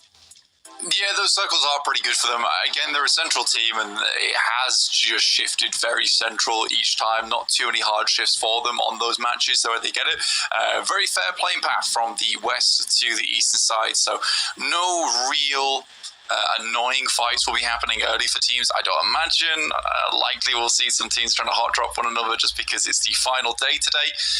But again, we are just looking at those three teams as it is halfway through the day now. We have 3 matches left to play to finish out this qualifier, and it is 3 teams all looking to take that second place position. Dagestan has done a lot throughout the entirety of the qualifier to sit here in second place, but they've got to do more. So they have to play all the way to the bitter end, whereas Team Spirit can now just take a more laid-back approach to their matches. They can get a little bit funky with it. I'm excited for this, right? I mean, we saw on the last match they were going a little bit helter-skelter to the engagements, which is good. Team Spirit dropping out over towards farm. They're not adjusting their drop spot. That would be crazy in these last matches. They're just taking it nice and slow. Teams dropping out. Let's take a look at where Dagestan are going. Are they going to have a hot drop on their hands? Eagle's going to leave them alone. I think Shockwave, yeah, they're going to break up to the north side as well. So not going to see any crazy hot drops coming through onto these 3 teams. There's 3 important teams. And another hard shift. We're going to the east this time, keeping the Pubg in that mansion area, going to be a major factor of this next circle. Yes, we're at our western circle at the very beginning of our day today, and now we're heading over towards our east side. European Empire nice and central over towards this position. Dagestan playing over towards apartments, and S-Eagles not challenging them in that position, which did cause some problems. I think Dagestan has been challenging quite a lot of their spots the last few days, and understandably so, considering teams would like to chase that team.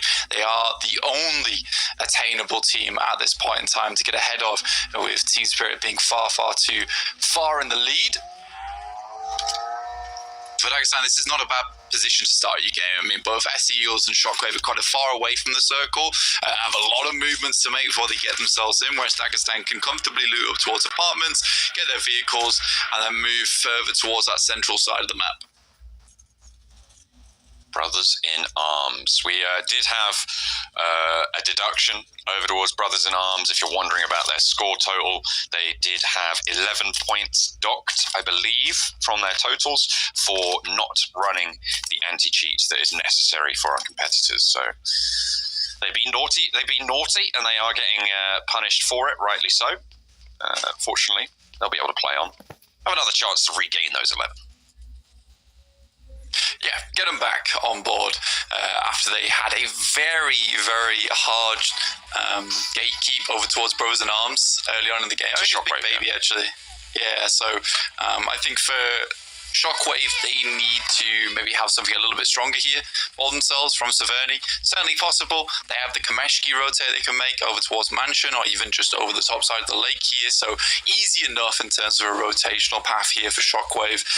Not so much for S-Eagles, who are so far out of the way on the southwest side of the map. They really are. Obviously, they just have always been dropping in Primorsk, and well, not obviously, they are dropping over in Primorsk. Depends if you've been keeping up with the drop spots. But yeah, they've got a long road ahead of them. Team Spirit are in their way. This scrap with Blue Tiam and 1715 is also in their way, which could go either way between these 2 teams. But at the moment, 1715 bearing the brunt of the damage that's coming on out. Blue Tiam. Yeah, they win this engagement. 17-15, not going to re-engage on this one. One for all a little bit further on. Phantom with a chance. Jump spot. God say I don't think... Are they aware? Do they know? Do they think they checked it? Because he's so close to the wall, jump peeking, it doesn't really work as well. He could step out here. I mean, they're both getting in the vehicles, but it's opting to play it slow. Oh, is he? Look, I thought he... No. There's one player left. God say I. Oh, no. A slow rollout could be the death of him. Not even going to do that. Phantom, living up to his name. Quiet as a dormouse. Yeah, doesn't even try for it. And I think he knows the camera's on him as well. Just a little peek outside, and he gets away with is life. 3 players, not bad for 17-15. They get to play on a little bit further into this match. Team Spirit already making their move out from farm, as Canadian Power have a very hard split going on up towards Heaven's side and down towards Shelter, and could get caught off guard by Team Spirit's quick rotate in towards Circle. But looks like they're already making their move at the moment. Good one. Slam into that south side of Canadian Power. Let's see what you got. I want to see some fireworks from Team Spirit, right? Celebration in these matches. See what they can do. They've already got a 10-point average over the tournament. So if you add on for 24 matches, they've already got over 240, which would be their 10-point average. See how much further they can push that. To get 11 points average would need 264 points. So we'll see if they can make that work for them. Yeah, tough approach for Team Spirit to get towards the 12-point average with only 3 games remaining. But yeah, they really don't have to even play at this point in time. They could have the chillest laid-back games. But I think for them, it's more about right now continuing to test out this new playstyle from themselves, new gameplay coming through from them with Matic on side. So again, because they don't really have to worry about teams catching them anymore, this can be more about, well, what kind of weird rotations do we want to make? What kind of positions would we not usually assault that we can try and test ourselves on? Which is very, very nice for Team Spirit going into PMSL in terms of just being like, right, we can now just experiment a little bit. What is interesting though is because this is broadcast, right? People are going to be able to watch all of this back and have all of this information on Team Spirit coming into PMSL, right? So there's a lot of potential for things to be countered by them, which means that potentially also Team Spirit are looking to try and hide some stuff and get a little bit weird with it. Like you say, try some strange rotations that maybe they'll be able to pull out on an off chance, but that they're not going to be playing as a mainstay spot. It's funny though, because a lot of their plays that they've made feel more like just plays that only Team Spirit could have made in those moments. Like, a lot of the stuff that led to their big games was a case of, we need to outplay our opponents, we need to make this dangerous call, and that's not stuff you can really counter. Sure, you can look into their rotations, that's about it really. A lot of their end game stuff that has looked fantastic has just been them really cleaning house with the lobby, which is nice to see for Team Spirit, because we do see this team do extremely well. A lot of people have eyes on them. A lot of people are happy to see this squad, but there's a lot of moments where it all goes wrong, which it felt like it was doing at the very beginning of the qualifiers, but quickly that changed. As you can see now, they are far up in the top of the leaderboard. They are eclipsing everybody else on their points totals. Oh, we're back up to the bridge. Let's have a go. Far Voice Gaming actually have brothers in arms on the other side of it who are guarding them out right now. And so, it begins. Oh, hang on a minute. Eagles have been found. Brought back down to earth there. By the south point of... What is Kitsune doing? Scouting? Don't worry, guys. You do all of that north bit of Milta. I've got the whole of Milta Power to myself. It's chill. I mean, fair enough. I mean, scouted this out and no one's here. If we get southeast shift, they have an easy anchor point. Yeah. So, okay, there you go. There you go. There's your easy anchor point. What is going? I mean, sure, absolutely. The Eagles take a knock, and it looks like they want to run it down with Matic getting bold. They are definitely playing a little bit more loose right now. It looks like there is a regroup though from the Eagles to try and hold this one at bay. Even so, they're on the edge of the circle now, been slowed down on their rotate. Team Spirit has a rough idea of where they are. They do need to regroup with Kitsune, though, because he has a strong spot in the circle. Not on his own, though. He can't hold it. It needs to be re-strengthened. Yeah. The spot is strong. The number of players, not so strong. And Big Baby might try and do something about it over on the east point.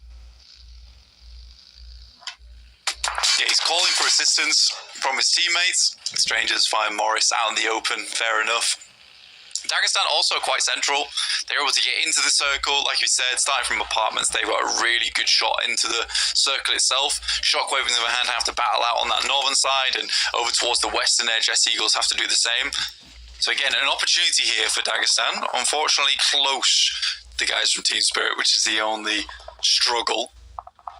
I think Team Spirit were potentially thinking about going for the crash onto the Big Baby compound, but because Dagestan were close by, they decided not to go for it. They've still got Nomi out slinging around on that western side, seeing what he can find out towards that lumberyard hill that sits just to the west of this area. Gathering that intel. They obviously know the Dagestan are going to be here, but Limbo Boom going down. Again, this is just, it seems like such a struggle for Dagestan to keep hold of the second place right now. Time and time again, they have something taken away from them. They're playing on the back foot constantly. Yeah, which is difficult, and they're just about managing to live on. And I think some of those moments have been helped by the fact that Shockwave has not had the greatest games, or S-Eagles gets caught out. They win some important fights versus S-Eagles as well, but lose some too, especially on that Miramar where S-Eagles made for a bit of an interesting play, which they'll have to go up against next game. So that's something to consider. Can't be too liberal with that ammunition there, Kitsune. He's not got a lot left. This is the slowest bridge crossing you have ever seen in your life. They have been on this bridge since the start, since about halfway, certainly before this zone started to close. And Brothers in Arms, it feels like this is all they want to do, right? Just find a team and say, you're not playing the rest of this game. We're not either, but you're definitely. Yeah, I mean, there has been a lot of these situations where two teams will just hold each other out for ages, and now Brothers in Arms attempt to get away. There's some shots coming through from Inaus. Luna makes the move, but there's two players still here. Good bait from Brothers in Arms. 17-15 are here to play as well on the north side. I think they might divert and not third party this, given the circle shift straight over towards Kitsune's anchor point for Team Spirit. Nade in. Luna didn't manage to find her way through. As Woodson drops the smoke out wider. Wants more leeway as Luna gets flushed. I mean, Team Spirit, they're basically playing the exact same split we saw Dagestan take on their 31-point game. Which is, I mean, you can always learn something from another team, that's for sure. It's getting extremely hectic now as S-Eagles wrap around towards the central location of Milta Power. No real contest either coming through from any other team. Dagestan picking up some points potentially. Shockwave take a knock to a nade over on the northwestern side. There's a lot of fighting going over for Shockwave as we keep going on with this scrap on the end of the bridge. Two players make it through for Far Voice. Dagestan, they're holding this tiered compound, generally quite strong, but they're playing it as three, which really severely diminishes the strength of the hold here, so it could be dangerous for Dagestan. I'm interested in what Shockwave are doing right now, because they are on one player remaining, though. Over on this northwestern side, it has gone pear-shaped for them. Yeah, they were getting fairly obliterated by One For All. There's S-Eagles popping off versus Kanina Powers. They attempted to get in underneath them on that southern edge. Start quickly, T-Poker takes an amazing spray. In fact, that was almost on target. But consistent shots coming from Asian Mix means he can't hold the angle for too long. And 17-15 make quite the wild rotation and get into the circle. One do for Shockwave, last player to stand, gets out of dodge, gets away from it. Meanwhile, over in Lepovka, they're still in there. 8-8 Academy and Getso clashing. Back and forth right now. Two players up for either team. They're playing 2 versus 2. The Bison not able to connect. Finally able to turn the corner. Hops straight on through the other side of the window. Back on in. He can't decide if he's in or out. He's playing hokey cokey with them. And the 8-8 Academy can't quite learn their lesson. Stepping up to knock Cloud and Obito. It's dangerous. Ragnar, though, he wants more of it. He wants a challenge. Not going to work out. Obito shuts it out. Yeah, nice shots there coming through from Getso. Very, very well done. A quick cleanup and a very much needed quick cleanup, because they need to start moving into the circle down on that south side. One For All in front of them and being pushed in by the blue. It doesn't look too hopeful for this team. S-Eagles, though, awesome rotation. Really clean. Slipped underneath absolutely everybody towards the central spot in the circle on Milta Power. No one's been able to challenge them all that much, and this might be a big game just off the back of position here for S-Eagles. On that Milta Power position, will Kanina Power be able to challenge? I mean, could you give Team Spirit any more here, though? They have got the exit row, plenty of leg room. They're taking a knock, actually. Maybe a little bit of danger for them. Over towards the cooling tower. I mean, for Team Spirit, that anchor point from Kitsune was sort of unreal. He had a clairvoyant moment where he saw into the future, which was cool to see. And it has afforded Team Spirit an incredible spot to be playing in. And Dagestan realize they need to move further in as they make their rotate as 3. I think they're heading up over towards the coastal side. Ooh, dangerous maneuvers. We're looking at the ragtag fight, though, between One for All and Getso. On the egress from Lipovka. Black with the spray down should be able to find Lonely. There it is. Able to track that one down. And now for a beta. Next up on the menu. Not Glad trying to get away as well. He goes back up into the blue. Lipovka, he didn't want to leave. He doesn't want to move out. Yeah, this is a awkward retrieval of a game. And I mean, again, that is how it goes. Dagestan, though, getting torn to pieces by Team Spirit as they attempt to find some kind of place to stay. S-Eagles remove Star. That's now up to 2 elims now. Dagestan had to push off Team Spirit down to 3 players after their knock and flush coming through from Dagestan. Yeah, I think that was... who was that who went down? It was Effect who goes down on Team Spirit. Still 3 players on the spread that they've got. This is real frisky. In the meantime, Stranger's holding out King. Black and Flavius further out in the distance. And the lead continues to pour up the coastline. Shots from Asia Mix towards Strangers, and they may need to be getting on with things fairly soon as well, because they're going to have to shimmy in along the coastline, potentially, or crash onto Big Baby further down to the southeast. Overall swimming it. I don't know if this is going to last for too long for this team. Again, a lot of teams just sitting out on the edge, not getting too much done yet. Holding out other teams, unfortunate to say the least. Stranger have to make a quick push in, all in one vehicle. We know how this goes. Pops out, spray for 1, and maybe a second. Okay, puts that one to sleep. Matic, I think, may have taken a point there. Not too sure. 2 eliminations found for Team Spirit. They have Wondu on the coastline. There's a crate out there. Does he know? Does he know there's a swimmer? He's probably going to be aware that there could be. The coastline fighting will definitely spook them a little bit. But how far can Shockwave go? And can Dagestan weather this one? Yeah, it's a difficult game. I think I'm mostly looking at S-Eagles because the position they have really speaks to me of a large game coming their way.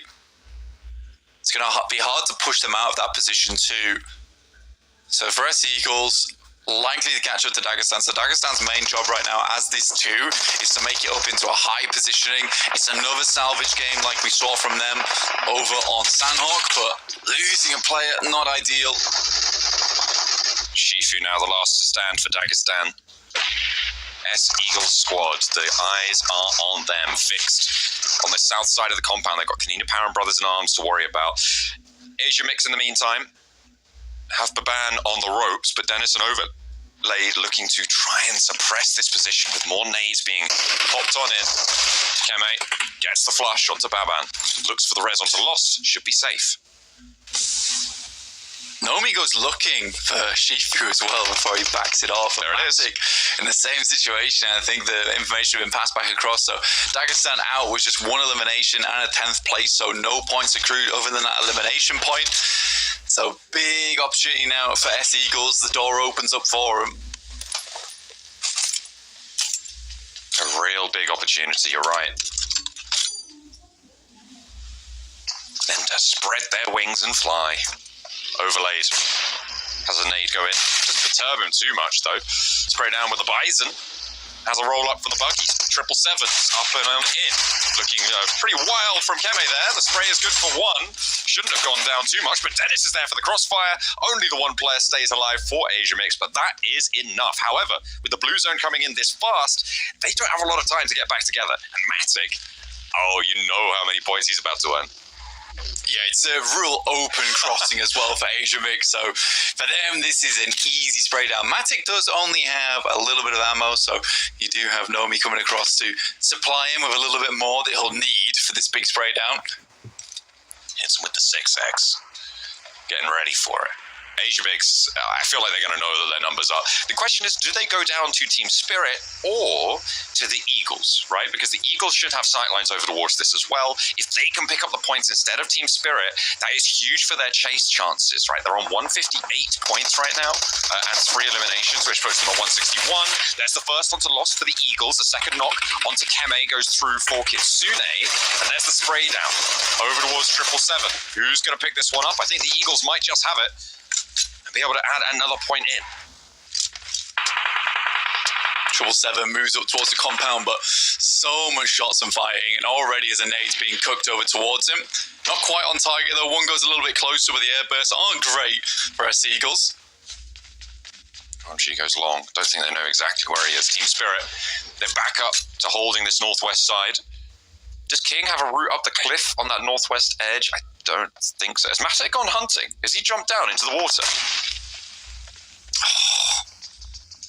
It's so annoying because 777, that was an unreal nade he was about to throw versus a massively grouped up squad there from S Eagles. Cooks the thing way too long.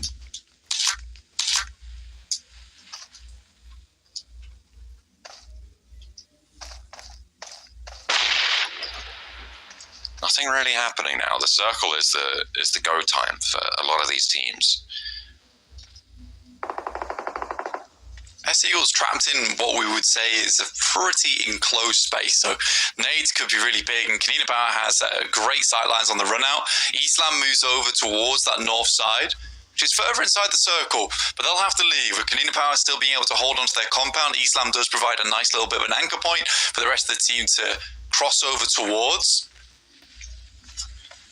The fractured cooling tower on the northeast side, it will cover a little bit, but in general, you can't play that super effectively. So a lot of dead ground that's slap bang in the middle of this circle. It's really going to be looking to these ridgeline plateaus that sit around the side. And I think that at the moment, actually, Farvoice don't have a terrible chance of being able to make it. King, okay, yeah, Matic didn't actually go on out there. Wasn't getting too crazy with it. Ooh. Little spelunking in the buggy. That's a little bit dangerous, but thinks better of it. Gets over to a better position. This is that plateau, that ridgeline that I was talking about. The Team Spirit can start to extend on the east side if Farvoice Gaming don't take control of it first.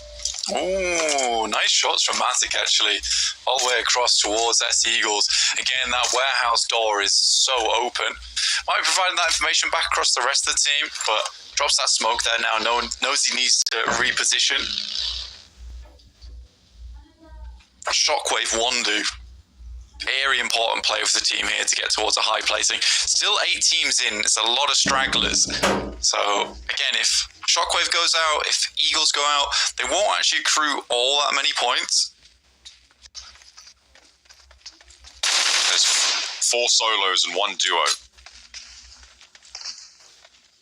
There's actually only 2 teams at full force. The Eagles and Kanina Power. Kanina Power have the rooftop high grounds. He's just trying to get as much juice out of that orange as possible on the roof. Peeks out the side. Silence. He's giving them the run around, but has to tuck back in there. Perks a little bit low on ammo. S Eagles know they have to move, and really soon as well. The shots are still just pouring out a little bit here and there. They get in the vehicle to hope to make this cross as fast as possible. Finally, Islam finds 777, which allows them to now move out. Shockwave, Wandu takes a shot. That's up towards Minotox, who was on the high ground, I think. Wandu's position is known now. Trying to cover the cross. They hop out. There's one knock. They roll it. Rolex rolls himself over. That is really bad news, but they do get to cover and a little bit more time now to play with. So look for that res. A slow up and a crash. I'm not entirely sure how Rolex managed to make that happen, but there you are. Got to be careful. Yeah, must jumped out of the vehicle, and the vehicle must have still had momentum. Difficulty thing for S Eagles is this door here is the only run out that they'll have going into the late game, because the blue's going to cut out the backside of this warehouse. So Kanina Power can just rain down fire into this compound. If they've got any nades, they'll be massive. I think Brothers in Arms are now down as well, so now they can fully focus on this position. Zero gets backed off though. Zeroed down as well. Good shots. Wandu is out. That Shockwave eliminated. Now in 6th place, so not too many points earned, but still another small gap closed towards Dagestan. They are 9 points behind Dagestan moving into the last 2 matches now. But the Eagles, they've still got some room to play. Even if it is starting to get smaller and smaller. Perks with the oversight. Odyssey on the off angle as well, on the lower ground. They all have to move north and straight into Matic's waiting arms. Yeah, what a horrible position for S-Eagles to be in now. The funny thing is, I just don't really think Canadian Power has any nades left. If they did, this would be so easy to clear out S-Eagles from. Very few positions that they can play. Perks just has to hit all of these sprays. Into the buggy. They're navigating it. Perks just doesn't need to give these peaks. I think this is wise not to go for the spray, but as soon as you roll out, you need to start doing damage, and the Eagles are just getting torn apart now. They make it a cover, and there's Kaya lighting things up. Odyssey as well finds Rolex, and OMG and Rolex fall on the front. 2 players down. They get crawled back to cover. Islam down next, and Devil, the last bastion for the Eagles. And on the inside, I don't think he's got much chance of getting this run out. The spray down, not looking so hot, has the first aid popping, waiting for these angles to fade away, but the smoke clears, the first aid's there. Islam goes down, Kitsune pinches that point. Back into control, Rolex out, and that is the Eagles done. They are no longer in this match, and they will shut things down on 167. So still in the conversation, but not as close as they would have liked. Yeah, it's not a huge game either, really, for them. I think they wanted a bit more. That was almost a crazy nade there coming through from Far Voice Gaming. Not comes through from Kitsune. That will be both of the Far Voice Gaming players down. They dare throw a nade towards his teammates. Okay, so off this match, Team Spirit will have earned 11 points average over the tournament, I believe. With the 2nd place finish, they'll get 6 points, which will put them exactly on... Oh, wait, no, they still need 2 more points. It's lucky that, because there's 4 points left for them to get, and potential to ladder up into 1st. 3v4 though, this is time for Canadian Power to shine. I think they have really leveled up as the qualifier has gone on, but Perks going down there is unideal. Nomi's in such a good position to stop the nades coming through, and they cannot find it. The angle just isn't there. Perks too far forwards to get a res just for the moment. Kasuna's angle danger as the nade doesn't quite find him. Has to back off fully, but just he caught on the cross by Matic. Zero putting pressure onto Kasune still, but there's answers. There's nothing really that they can do. The heal comes in. Perks can get res as Kaya makes the cross. Nomi with the nade, waiting for it, using the enemy as bait. The nade can come in. That looks pretty good, but a little bit short. Nomi has another though. He's got 3 more in the pocket. Launches that one forwards. That cooks good. Over the top, dribbles it in, and Kaya goes low, not down just yet. This is a masterclass in nades coming through from Team Spirit. They know these burnt out concretes better than most, and Nomi finds the point. It's now 1 versus 3 as Team Spirit blast their way back into the lead, but Perks has a last ounce of oomph left in him. Knows Matic's approach, knows Nomi's approach, but that nade, no, just a bit long. It. He does indeed. Another nade comes over the top, pretty close. It looks like he's running over towards that one as well. That was the last nade there for Matic. As first aid kit goes through, and now they're just looking to aggress onto him. He has to take these 1v1s as Nomi pulls out a grenade of his own, but the smoke denies the angle. Very well done. It's close to him. Ooh. DBS, Nomi's giving him a chance here. A 1 versus 2 for Perks. A chance to take on Team Spirit. The best of the best right now. Nade over the top. That's just a stunner. Nomi. They're giving them slightly closer to the centre. He's got a nade. Ooh, he could find Nomi here. The pin is pulled. It's the cook right. Perks launches it forwards. Nomi knocked.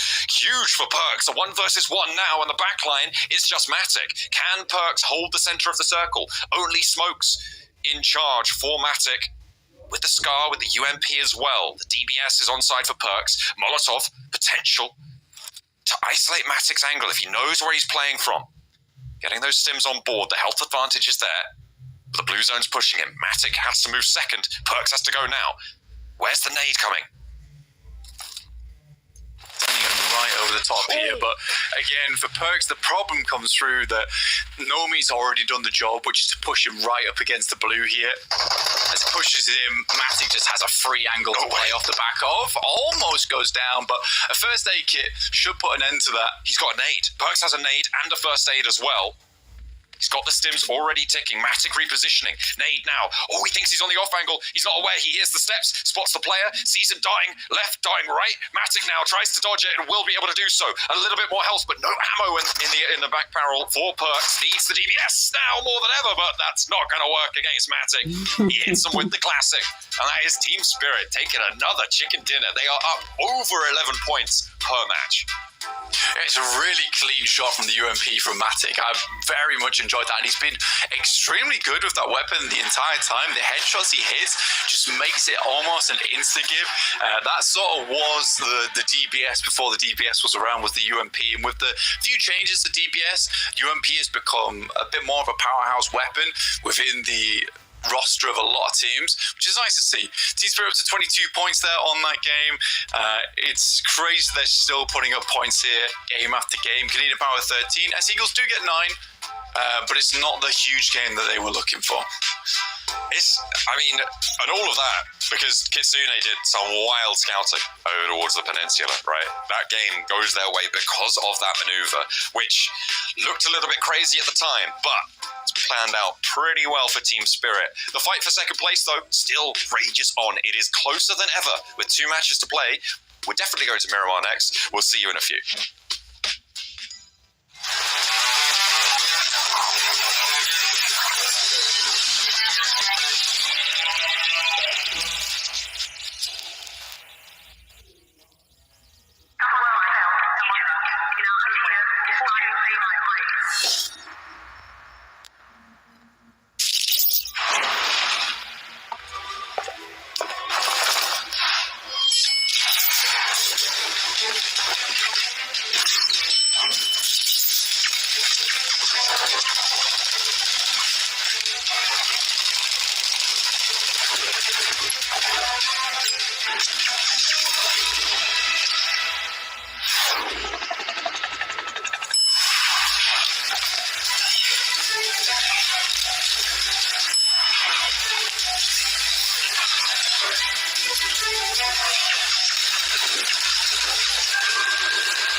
Spirit are going into the stratosphere with their scores right now, able to close down a match that looked pretty hairy for them with a nading masterclass followed by a Matic clutch. What are you going to do about it? Nothing, apparently, if you're on the receiving end for Kanina Power. It's unfortunate. But the big news is, as it has been for the majority of today, that second place race. 181, 172, 167. These three teams, Dagestan, Shockwave, and S-Eagle squad, continue their brawl. Yeah, it started the day at a 10-point difference. It's now a 9-point difference between Shockwave and Dagestan, with S-Eagles closing the gap a little bit there, 167. Still 2 matches to play. Everything's on the line, heading towards PMSL. And it's a battle to the end between Dagestan, Shockwave, and S-Eagles. For Team Spirit, the battle's won. It's time to go to PMSL and figure out how to play against some of those teams. Yeah, it's a time for celebration for Team Spirit. We'll see how far they can go. Obviously, they already broke that 11-point average per match at the end of the season. That was 264. Would have been that metric for 12 points average. What is that? That's 288. Would be their chance to break that 12-point average, which would be pretty monumental as it stands. And they definitely got the chops to do it. We'll see if they're able to make it work towards the end of this one, because they are 18 points shy of that metric. Yes, they are. And I mean, for Team Spirit, crazy plays at the moment for them. And the fact that they're still pumping numbers, still taking chicken dinners at this stage of the game is rather silly. It's just like it's not letting up, and the momentum that they're carrying is far too much for any other squad in the lobby. We are heading over towards the north side of the map here with La Cobraria being the end path for the plane. We'll wait for the circle to come on board, and we'll see what Dagestan does, because this is the big conversation we're having, is that S-Eagles were pushing into Dagestan early on in the match, and they're surrounded by a lot of teams. So we'll see if Dagestan switches up anything, or if they're just going to keep going towards Los Leones and hoping that they can play it a little bit more safe versus S-Eagles. I'm trying to see if I can spot the Dagestan colours breaking out down towards Los Leones, but I'm not seeing them. Feels like they may have diverted, changed their destination on this final Miramar match of the qualifiers. Where are they going to go? Are they waiting until really, really late and going to drop out somewhere? Is that them on the north? Yeah, they're up top side there. Is that Dagestan? No, that's Asia Mix. There they are. Goodness me. Very late. On the top side of the map. I mean, fair enough, because, again, like I was saying before, there is a lot of areas on this map that are completely open. There's no one's really playing all that much. So there's a big possibility for Dagestan to have more positioning in the map, but they're playing it very safe, close to the chest here. I mean, Monte Nuevo is one of the big ones that I was looking at, where, you know, there really isn't a lot of teams that head towards there. And it can be a spot where you can take it up for your own, even if you want to play it with 2 teams inside. Definitely doable, but instead they head towards Ruins. They're going to try and split drop around there. Asia Mix should have seen that going through. With 777 returning to the squad with a vehicle that he was able to pick up. But with a northwest circle like this is great news for Dagestan. They're already in. They don't have to worry about S-Eagles hunting them down. So, fantastic start for Dagestan here on Miramar, and a much-needed switch-up. Yeah, definitely a change was on their cards, and they've managed to find that. Shockwave on the east side, over towards Hacienda again. They do have a couple of routes in, but that northwestern side, given the plane path and where the circle's fallen, the centre of it around Crater Fields, right, is much more heavily occupied than I think we've seen a lot of Miramar circles be in quite a while this early on, right? You've got the northeast side of El Pozo with Star Esports. You've got Asia Mix on a flex out from La Cobraria towards the Crater Fields already. You got Far Voice Gaming as well, who are guarding that one out in the midst of it all. So potential dangerous rotations here for Shockwave. Yeah, I mean, for Shockwave, they will have to move over towards that western side, but you're right. There's a lot of teams that will be coming in quite quickly to their side of the map on that eastern edge. So I'll maybe have to move a bit faster in towards the circle, maybe towards Crater Fields, potentially, or towards La Cobraria.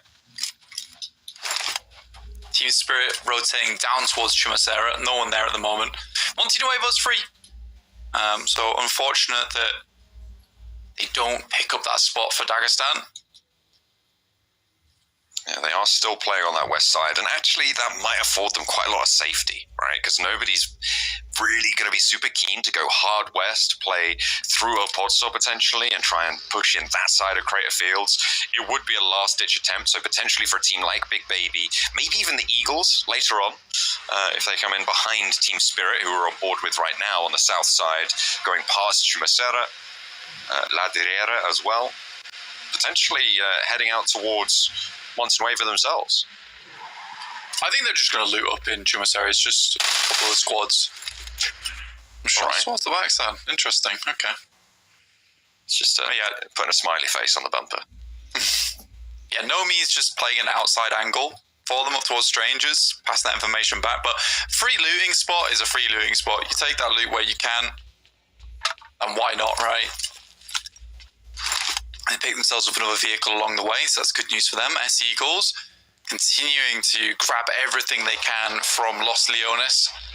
It's their last push in the day right now, these last two games. They're hoping that Los Leones can give them a win, Leones. Pretty good. There we go. Pretty good. To start things off for the final Miramar.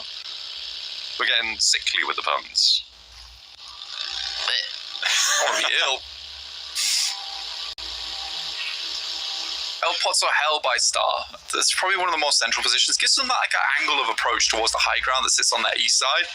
Could potentially play that one out. But again, our stage 2 shift is really massive here on Miramar. So a lot of teams like to play it quite safe during stage 1. Don't get into too many engagements unless you're trying to hold out a team like S Eagles were on our last Miramar versus Dagestan. A lot of teams just will be biding their time. Shockwave getting as much scouting done as possible. That is important. I mean, at the moment, Far Voice, they hold this high ground over the Crater Fields. We were on board with Bagnazada, who is the standout player for Shockwave. He is the reason that they are in contest right now for this top spot. 44 of those points are his from his elimination count, which is a monumental achievement. In fact, he is the only player, I repeat, the only player in this lobby to have beaten any of the members of Team Spirit when it comes to their MVP racing in this tournament. Nomi is at the top right now, and Vagnazada is in second place, beating out Effect, Matic, and Kitsune when nobody else has been able to do so. The next closest, Shifu from Dagestan. Yeah, I mean, for Wagnazar, he has been doing so much for the team. He's like a one-man army on that squad, so it sort of makes sense that it would be that way with Team Spirit. Everyone's chipping in. So it's hard to stand out on Team Spirit, is what I'm trying to say, because they're all so good. 8 Academy take down Monkey from Strangers, and we'll pick themselves up the first elimination of the match there. Grabbing a point while you can. There is also the race to be, close to the top of that central pack, because the middle of these tables, we often, during tournaments, look at a lot of the middle of the tables, right? Because often there's an 8th place qualification or a 6th place qualification, that kind of boundary. And right now, that would be incredibly close, right? We've got about 6 teams who will be fighting around that sort of area, maybe even 7, going into these last 2 matches. But for now, they kind of have paled in comparison to the big 3 race up to that second place for the time being. However, Strangers do sit atop of that pack for now. And it's good to see Alicio back in the limelight for them. Yeah, it's continuing to do some good stuff, but I mean, for them, they're currently in 5th place. It's not a bad result for them, honestly. I think they can be fairly happy with how they've played this one out. Some games that could have gone their way, but I think that their biggest problem is they do make some silly mistakes sometimes. A little bit over aggressive at points, so I think for Strangers, certainly things could change this team in the future, but right now there's still some cracks in the ship that need fixing. Tree has been their strongest player on the stats. And right now, he is going to need to pull those stats out the bag because his teammates falling like flies. Rocktree removes a potential worry from his side, but no, Stranger's not even going to be able to get anything done there because they get caught in the middle. The pneumatic press closes, and they are getting crushed here. On the final Miramar, hard south shift, okay. This is dastardly. A lot of these teams have put themselves up to the northeast side here. 17-15 are going to want to move fast. There is a compound that sits in the saddle of the hill to the southeast of El Pozzo. That is potentially, I think, where 17-15 are going to look to go. Potentially, there is that massive high ground that sits on the north point of it as well. Yeah, again, this is why I'm used to it. We don't really have any teams that play Monte Nuevo, and this would have been an excellent starting point for them. Someone was in this position, and it is S Eagles who in fact take up that mantle down towards that south side, burning away right now. Unfortunate. Hard to get away from. Brothers in Arms trying to take out the final members of AA Academy. Just 2 left. Harry boy has a nade to worry about. It's bobbled out the side. When's it going to go? He doesn't know.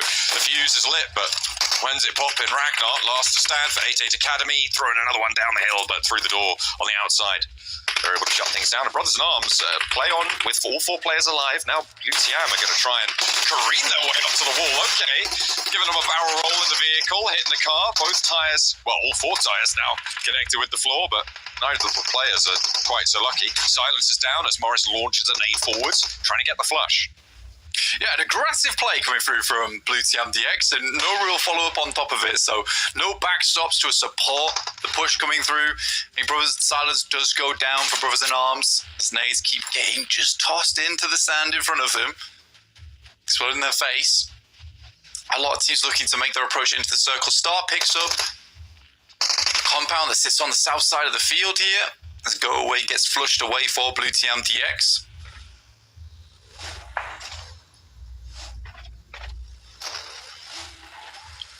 Getting out of there. Just 2 players alive. Eagles close by to Team Spirit. Big Baby on the south edge of it as well. A little bit crunched in. You can see now Team Spirit have the high ground. Big Baby potentially looking to crash here. This is a test for the Eagles. This is the sort of team that you want to go for it with, though, against Big Baby, especially with Matic being a little bit of a guardian angel here. Arabal goes down. As Eagles send away the guys from Big Baby, but not before Effect can find themselves an elimination onto their side of Arabao. Yeah, sort of locked in now at S Eagles here, with Team Spirit guarding them quite potently. A lot of high ground to play around with. This could remain a strong spot though for S Eagles, as long as the circle heads back down towards its south side. And we should be hitting stage 3 pretty soon.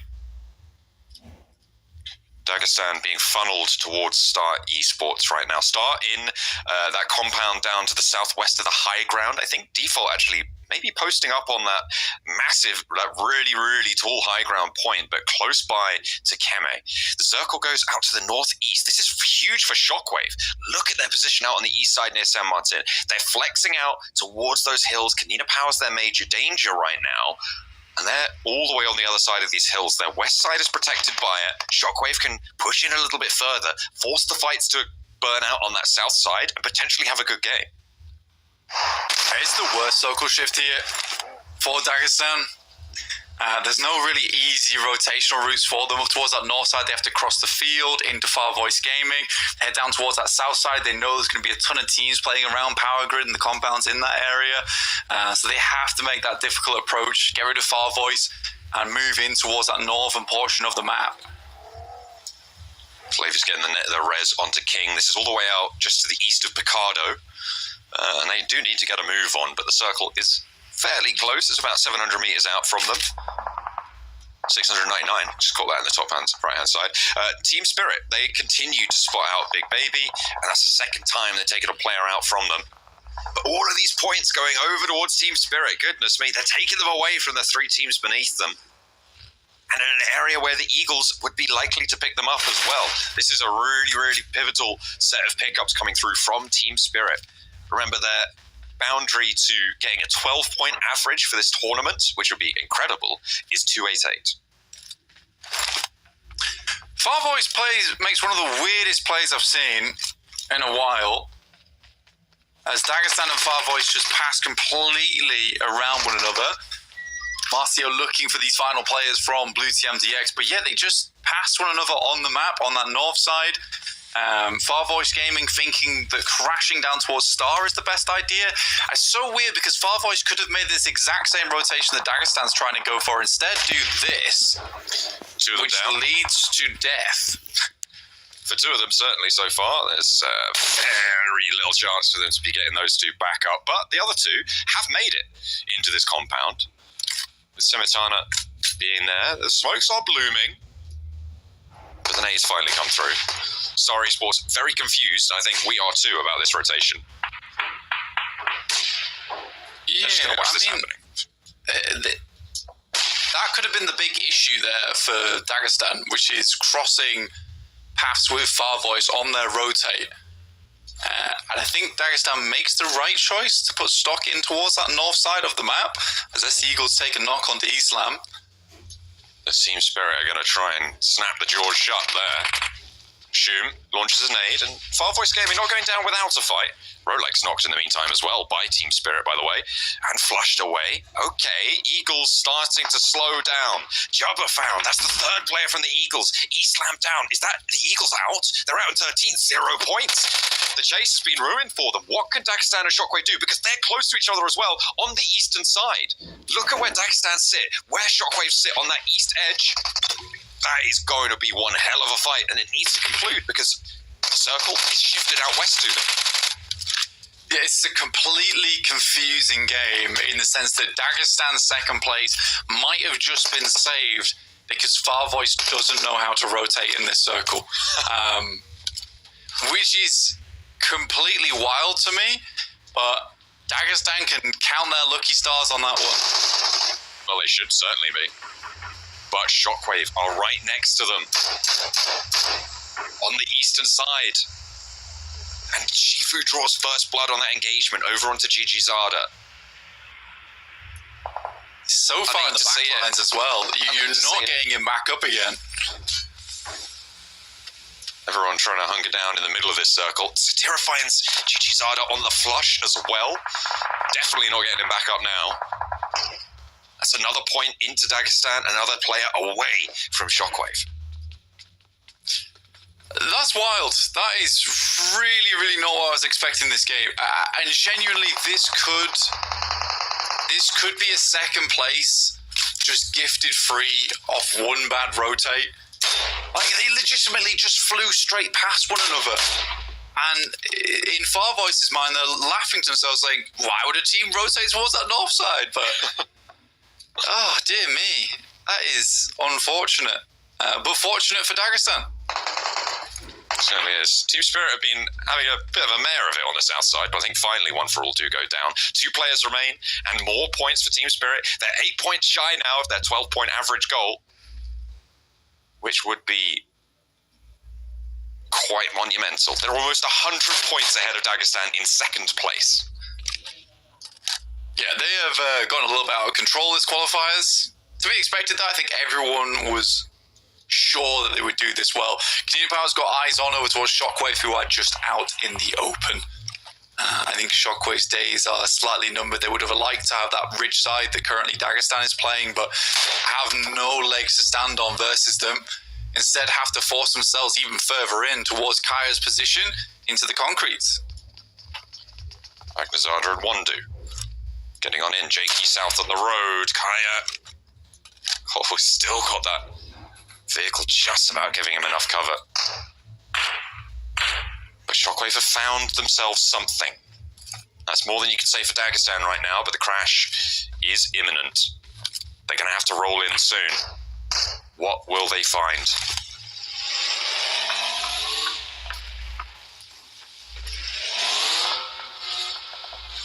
Next circle on stage 5. We'll cut this one down. We start that massive ridge side towards the western side of the map where Asia Mix is currently playing from. We've got a split that looks over towards Canadian of that Powers position. You've got 777 on that northern edge too, but it's Keme and Lost who are holding down the fort for them. There's that valley of death in the middle of this circle right now where Big Baby currently sit on the south side of it, and it's going to be such a prominent feature here. This split for Asia Mix, it looks kind of wild, but realistically, there's not too much danger for 777 at all in this scenario, unless Star Esports overwhelm this western point. I take that back. There's a lot of danger on that western side. They're already up towards that plateau. Yeah, Default's already here. I haven't really spotted him. That's Team Spirit versus Brothers in Arms, though, who are rotating up towards that north side. Might be directly into Dagestan. Need to be aware of this happening because the circle's about to close and Dagestan will need to make their rotate soon. This is a tournament-making rotate for Dagestan. They've got the 1 point, but that's only 10 points ahead of Shockwave that they sit right now. As they mount the hillside. Kanina Power, attention over towards Brothers in Arms, which is the same direction. So they do need to be worried. Kanina Power potentially able to slow this down. Default nade over towards Lost. Poker goes down, traded off for Lost. Default almost down as well. Immediately flushed away. The shots from Keme continue to put pressure on towards Star, who have been pushing up towards this Asia mix position. 3 players now remain. Can Poker get rezzed here? No nades for Keme. Oh, he's been spotted from across the way. There's an off angle. I think Shum has it. Keme's so low, and again, put a lot of stock over towards that north side of the map whilst not really trying to protect themselves from Star, who you've got to imagine the team was playing down towards the barn side, and Keme's just got bandies. Has to fall off. Not even going to be allowed to do that, though. Default takes him down. On the west side, overwhelmed by the Star Esports crew. That high ground that sits overlooking everything else. They have full control of it now. Will they be able to do something over to the east side? Because as soon as they have to leave it, there is that massive valley that sits in between them and Kanina Power. Kanina Power's got a very good chokehold over towards this location of the map. Really strong high ground to work with. I mean, Dagestan, the best thing for them would actually be for the circle to shift hard over towards that western side and force Kanina Power off that position so they can more comfortably rotate over the northern side of the map. But again, that's not only a case of it being good for them so they can rotate, but it does mean they have to rotate even further. If it shifts back this way, they can potentially play the game out to the late game, but it's going to get really uncomfortable because they're right on the edge. Oh, but as he has the shots onto Magnum, yeah, you're not getting away from that. Unfortunate. Magnum cut out. That's now 2 players remaining. The best circle that could happen is whatever the worst circle is for Shockwave, I think, for Dagestan, rather. That is what they are hoping for, because right now they're on 3 players remaining after Magnum gets shut down, and nothing you can really do against Kanina Power's position, but what can you do against Shockwave? That is the big question. Those 10 points, they are ominous. Yeah, a weird play there from Magnum, honestly, especially at this stage of the circle. I don't know if he was trying to retrieve a vehicle. That is nasty. Yeah, I think Dagestan are going out. They kind of have to make a quick razz over towards the north side of the map. That's their only option. There is a shack that they can play. And I think that's the only thing they can do. They have to be quick because they don't want to get sprayed down by Kanina Power. But is Shockwave going to go out to here? They're going to have to push all to one side of their compound. They'll draw attention from Team Spirit on their south, as well as Kanina Power on their north. So potential danger for them to try and navigate. It's all down to this, really. This is a big shake-up for the tables. Kanina Power, they've taken a knock. Yeah, not bad from start. Only 1 vehicle for Dagestan and Zadira. He should really go back and pick up Shifu, to be honest with you. I think he's just scouting whilst he can. While Shifu stays behind this ridge side, but he doesn't have a lot of time to do this. Circle's going to be pushing in soon. Needs to go retrieve his teammate. Kanina Power, I mean, they're really committed to keeping Badusi up on that high ground, which means that Perks is going to have to be the guy getting close to it. Team Spirit go down. They got 10 elims this match, by the way. So they are now 8 points short of that 12-point average in the final game. We'll see if they can do that next time around. But the big story, of course, is Kanina Power. Are they going to hold out Dagestan? Because Dagestan have now found an opening on the northern side. Potential for them to change things up. Yeah, he can't get in there. Doors shut. Yeah, I mean, that was the only really rotation that Dagestan could have made. And again, they could have made that with 4. I think Magnum was just looking for that 4th vehicle. But at that stage of the game, it just seemed really dangerous. I think at that point you just have to hope that one of your teammates comes back to grab you. Though they did have 2 cars, so they could have made that rotate in 2 vehicles easily enough. A curious play there from Magnum, which might put a dent in their game. And their tournament as well, remember. That chase is still on. Those dueling hilltops right now as Star Esports still have a sliver of their ridgeline to control against Kanina Power. Shockwave spotted by Kanina Power on the south edge. Ragnazada, main man, on the spot, goes down, and that is a spray towards Shockwave, brings them to 2. That is good news for Dagestan. Shots over the way. I think that's on Asia Mix, if I'm not mistaken. Maybe even some of the Star players. Yeah, Kanina Power has a pretty good read on this location from Dagestan, but does see awesome high ground. He knows where Limbo Boom is. 100% knows where Limbo Boom is. Question is he going to be scoped in at the right time? Who's cooking that nade? I saw a little indicator. I think that might have been Shockwave. Oh no, potentially Woodson from Brothers in Arms. 2 players from Shockwave still yet to be able to move. You can wrap round the headland here. That could be really good for Dagestan. Again, everyone's sort of forced to play out on this edge of the circle. We are getting our stage 6 coming through now, which heads over towards 2 big hills that are a feature of the final circle here. And Kanina Power has to move. 2 players up against 3 from Dagestan here. Close with very nice oversight from Badussi, but he'll have to move at some point as well. I'm interested as to where Star Esports go in the time being. Oh, they're going down. They need to descend, right? But the question is where and when. Do they go for Asia Mix, try and backfill there, stop Dagestan, or wait for Dagestan to make that move and then follow them in? It's a lot of decisions to be made for them. Looks like they're going to go try and sweep around to the north there. They're descending in the background. You can see that fleet of vehicles rolling on in, and they want to go for Asia Mix, but can Dagestan capitalize on that? With the 3 players that they've got, there's definitely a third-party potential. They're going to go for it. Maybe they just get ahead of this game and allow Kanina Power to fight out from the high ground with oversight too. Star Esports, Asia Mix continue their brawl. The shots ring out back and forth. No one going down just yet. Take that back, because look at that. They put that one to bed. Asia Mix fall very, very quickly. Felt like there were 3 players and then there were none. Yeah, Asia Mix just went down. I think it was just 2 players, no? I think 2 went down on the top of the ridge side. Dagestan has cleared away that vision from Kanina Power, but not before Perks just pick up that shot onto a shot towards Shifu. He was lagging behind a little bit. There's been some odd pushes here from Dagestan towards this late game, and their competitors in Shockwave are still alive. So you got 2 from Dagestan, 2 from Shockwave. They're really not extending this lead very much at Dagestan. Goodness me, they are giving us a show though. Oh, go on, Zadira. Yeah, 1v4. Have it. Get in there. Well, this is a classic position to play inside the bush. You can get some pretty nasty backstabs from this locale. Zero comes over the top side with the nades, maybe looking to toss them over towards where Dagestan is playing. Limbo Boom under pressure to the nade, doesn't take the damage from it. Will chill out for a second.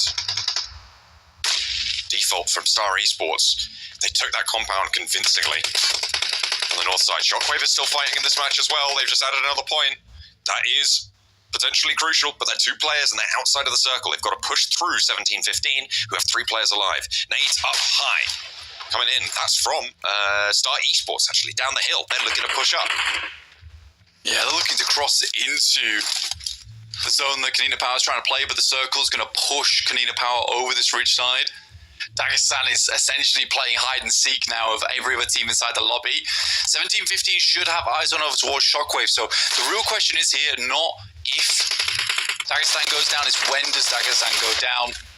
Because Shockwave will be the other team to suffer. 17-15 taking damage. A Limbo Boom does fall. Star Esports are there. Just Zadira now remaining. He's quite central. He might be a little bit hidden. Can Shockwave push through with 17-15 as well on that south side? They're down one player. They're looking for that res, but they have managed to get it back up. Shockwave didn't strike while the iron was hot. They might still have the tempo on the fight, though, on the south edge. Can they find something? Can they move through these buildings? It is all up to this as well. The ramshackle, the shacks. Gentle goes low. Badusi with a huge high angle. Banner goes down, and Shockwave might just be allowed to get a little bit further. But step for step, Dagestan survive. Yeah, Zadira in those bushes. He's on to live this one now. Out goes Shockwave, and Zadira makes it towards that top three. That is massive. And Limbo Boom didn't try to move down towards him either. Did not want to give away his position. And he's still hidden. Star has not checked him. Nade from Sumitana onto Kanina Power. There was a lot of elimination points that were added to Shockwave's tally there. Huge nade over towards Kanina Power from Star Esports. They're playing as 4. Now it's just Perks from Kanina Power. This has been so brutal from Star Esports. Nice. He puts them down in the dirt. A second place for Dagestan. Was Zadira hiding downstairs? Is he still in that brush? I think he might be. 1 versus 4. What do you got? Yeah, I think right now what he needs to look for is just a single knock and a flush. And that's what you want, ideally, to end the game out. Getting a second place is massive for Dagestan. This was so important, and a really heads-up play there from Zadira. How long can he stay here? Are Star Esports going to check this push? Surely they take a shot. Oh, I think he knows. He definitely knows. He's like, go on, move, I dare you. Okay, there we go. Star Esports close it down. The high ground on the west side worked out well for them. And Dagestan stay alive for just a moment longer. But Shockwave got a lot of points. They went down very close by as well. A lot of eliminations for them. It is so close going into our final match. Eagles went down early, though, and there is a little bit more of an opening between them. Yeah, I mean, to be honest here, I think now it's between maybe Shockwave as well as Dagestan. You can see Dagestan there got 7 points. Shockwave got 9. So they do maintain the lead, but not by a lot. Realistically, it was only those placement points that brought things back into the fold. But difficult rotates for Dagestan. Some mistakes made with Shifu remaining out in the open for too long. Magnum trying to move that vehicle when I thought it was totally unnecessary. I think they were trying to make those rotations as safe as possible when you didn't really need to. So unfortunate there, but incredible moments before we finish off the day here of our last game coming up at our angle. It's so close. Shockwave and Dagestan, or S Eagles have an outside chance with a big game when they need a big game. Yeah, we'll see what they've got after the break.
That is an assumption that S Eagles are going to try and challenge them over in apartments. What a mind game coming through from Dagestan. And they get Primorsk all to themselves. Fantastic stuff there. I would be so interested to know who made these calls and what they were thinking behind the scenes on both of these teams, because that is a statement from both of these guys. Where is Shockwave in all of this? They have challenge up in the north side. Look at that. Over in Severny, there's Strangers nearby. This Stranger's actually hot dropping on top of them. He can change things around for Shockwave or just give them some free points. Who knows? We'll see. Oh, wait, what? They've got Getso too? Getso's here as well? Oh, my God. 3 squads? Not like this. There's Burn on Jakey. Oh, my God. This is... I mean, if there's a way to prove that you deserve it, it's here and now for Shockwave. They are grouped up. I think GG Zard is a little bit isolated in this building right now. This is so sad. This is really sad. Not glad. Literally, on the ground floor. Magnazada. He's got armor, he's got helmet, he's got UMP. He's kitted for this fight. Stranger's not third party, and this is curious to me. I mean, they're probably aware that there's one team. They should have seen all 8 shoots, though. Well, they don't need to, right? They can come in and clean up. There's no reason for them to get involved right now when the team is much closer. What they have to do is literally just get as looted as possible. They have one player close by feeding information back to the rest of the squad of when the fight takes place, because they'll see the knocks come through in the elimination feed. So this is quite smart from Strangers just to leave this one out. Again, I feel very sorry for the boys on Getzo, for the boys on Shockwave. I'm astounded by the play Dagestan makes. All 3 teams are having an interesting start to the match. Let's put it that way. Obito in the top floor window doesn't spot it. Jakey nearly takes Not Glad down. The teams are extricating themselves from one another. It's Lonely from Getzo, who's still kind of entrenched in this fight. Not Glad with no helmet, can't really peek himself up there. The stunner to get back, but he can't find his way in. Oh no, needs to get in. The smoke's about to clear, but should be okay for now. Hella blind there for a second. Didn't know his doors from his windows. Shockwave really do need to hold down the fort now. Is Asian Mix versus Brothers in Arms. This is happening over towards Zaki. Oh, Strangers to Ked. Shot go in. Yeah, Ked goes down. Brett, nice shot from him.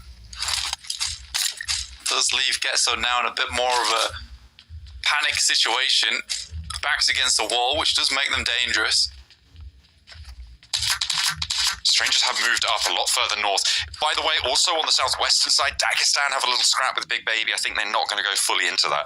At the moment, the only chase team is S-Eagles, who's not in a fight. Lonely, jumping across, trying to get some more position against this team. This is getting bold with it. He's pushing away from Strangers. They've already lost Ked. He's into the building now. Wondu will hear this, so will the player upstairs. Fagnazada takes a knock on the high ground. GG Zada stands up. There's a point. His teammates down, but can they keep it together? The healing is going to be really low. They haven't had time to loot up these meds. Getzo down to 2. Strangers, they've moved 2 players into the settlement. Getzo's going to play really safe now. They know there's dangers off in the distance. 3-way drop here in Severny. Wagnazada gets back up, as does Jake. He's slowly healing their way back up to full. GG does have a first aid kit. Looks like there's some bandages being tossed around here too. Yeah. But Strangers have had so much time to loot because they haven't been in this engagement. So likely we'll have nades, first aids, the armor to work with. Probably more preferable weapons. And this fight has to conclude one way or another. I don't see Strangers just leaving this alone. In the meantime, Dagestan are moving in on the southwest side. They're currently passing Gatka, potentially pushing in towards Ruins even. And a Star at the moment have oversight on that rotation. You can see they're on top of Everest down to the southeast side. Dagestan have looked to move in a little bit closer. The standoff in Severny continues, but the Eagles are completely out of this fight. They're over in apartments. They're split on school as well. Big Baby, they're making a move over the north side instead. Both Big Baby and Dagestan were close by. Dagestan, are they looking for the Ruin split? I think they're trying to get back into the Ruin split that we've seen them play before, but 8-8 Academy might have one side of it. Yeah, already making their way in. I think 8-8 Academy currently holds Castle, which is a big position to hold inside Ruin, so instead they just back off and will remove themselves. Post up towards the compound that sits underneath Everest. I think that's a fair move. Very central still. No one encampment to the north of the river, really. You've got Asia Mix and Brothers in Arms, but they've just been scrapping a lot, I feel like. They're just having fun at this stage. I mean, why not? You're towards the bottom of the tables. Have a little bit of a giggle over on the North George situation. But nobody else is really north of the river other than Severny standoff. which is massively slowed down as Getso went into panic. Ooh, Kanina Power find Devil from S Eagles. Don't know if they haven't got the confirm yet. Seems to be in some kind of cover, but they are rushing this. They want to pour on in, but they've drawn short. Kanina Power not really going in. The Eagles are regrouping. This is over on the east side of the circle, out east of Rozhok. Kanina Power pushing past Yasnaya and into this situation. See, they found these shots as well. Zero on the off angle there on the east side. You can see that's a Vernie situation, not getting any easier. The res not even yet in for the Eagles. They should be getting it any moment now, though. You can see how they are on the east side. Where's this next circle going to go? Playing for that shift. Getting one knock and one flush onto Shockwave. 2 knocks, in fact, found. That is mad. And another. Oh, no. I think Shockwave's done. They might be done and dusted. Getso, in fact, to take them down. Obito. In the meantime, Asia Mix trying to push in on the northern side. Silence is there. They take them down. That is Brothers in Arms out, but what is going on over in Severny? Goodness me. Shockwave down to one player, one lifeline. Can Dagestan stay alive, outlast this one? A nade in from Brett, and strangers are still here. Goodness me. It's all coming to a head for Shockwave on the north side. Getso out. Strangers finishes up Getso, but with Shockwave having one player, this game is all but done for them. And Shockwave will unfortunately be going down right at the last hurdle to a 3-way split drop. A really unfortunate way to end their run, considering they've had some very good games this tournament. And they've played their hearts out. And to come down to a 3-way hot drop, I wonder who they annoyed. Team Spirit trying to push through one for all now. Black with a nade onto Nomi potentially. Goes a little bit long. In fact, got some healing done. And he has to back off the window. They know he's deeper into this building. A nice bounce on that one, and it finds it perfectly on the mark. Nomi knows these halls better than he knows his own home sometimes. Flavius, nade over the side, but there's someone waiting in the hay bales. It's Kitsune. A one for all are down. Shockwave, they are still surviving. I mean, to be fair, there's potential Rangers don't realize there's still one player alive after wiping a squad. I think they'll know from the elimination feed that came out. What do find strangers, and Monkey will finish off Shockwave, and that's them out in 13th place, 1 point found, and Dagestan still sits firmly in 2nd place. And now the only people that can catch up to him is S Eagles with a strong game. 167 points so far. Kanina Power has their number, though, knows roughly where they are, and they are in a tough position of the map right now. Dagestan decide to move further out towards that western side, keep themselves nice and safe. They know that, 5 points might just be enough at this stage to keep them safe in, so they really don't need to get too aggy with it. But on the flip side, you lose a lot of power. You don't play in how you used to. You can go down earlier than maybe you expect, especially given the fact that they are so close to Team Spirit, who, by the way, 4 points shy right now of their 12-point average on the tournament. Yeah, crazy tournament so far from Team Spirit. All eyes on S Eagles and Dagestan. Dagestan takes up the northwest compound that sits just above Gatka. We're about to get our next shift on the circle. Again, really sad end for Shockwave. Didn't see that one coming. Circle heads up towards that northeast side, though, giving S Eagles a bit of a chance here. I'm feeling this is more and more going to come down to other teams taking out Dagestan's rivals than anything, because that is a tough rotate they've got to make through the field, and a lot of the playable space has already been picked apart by teams in this side of the circle. As soon as the Academy got to ruins earlier on, Dagestan had to split. And Team Spirit, they've solved how to play these splits now in this lobby. We saw them getting punished for it in strange ways at the start, but they've established their position on the southwest side. Can they hold Dagestan? Will they draw them short, lock them in at that 188 mark? Or will Dagestan punch through, prove themselves worthy? I think they already have, but they're going to be tested once more. Kanina Power trying to hold off Far Voice Gaming. It starts off well with a knock over to Inows. No response either. Udossi moving through, staying safe from the nades. Bombardment ineffective up to the high ground position. They're launching nades back in on their own, but there's a cook here. Needs to burst right outside the window, just a little bit long on that one there. That bank looked okay. We're not going to find anything either. Far Voice Gaming still with 3. Insane stuff. Canina Power, though, getting some more airbursts out the window. But Dusty looks for the shotgun spray out the window as well, and it's perfectly lined up. Really, really well done. Canina Power remove Far Voice Gaming for the final time. They end up on 69 points. Nice. Beautiful stuff.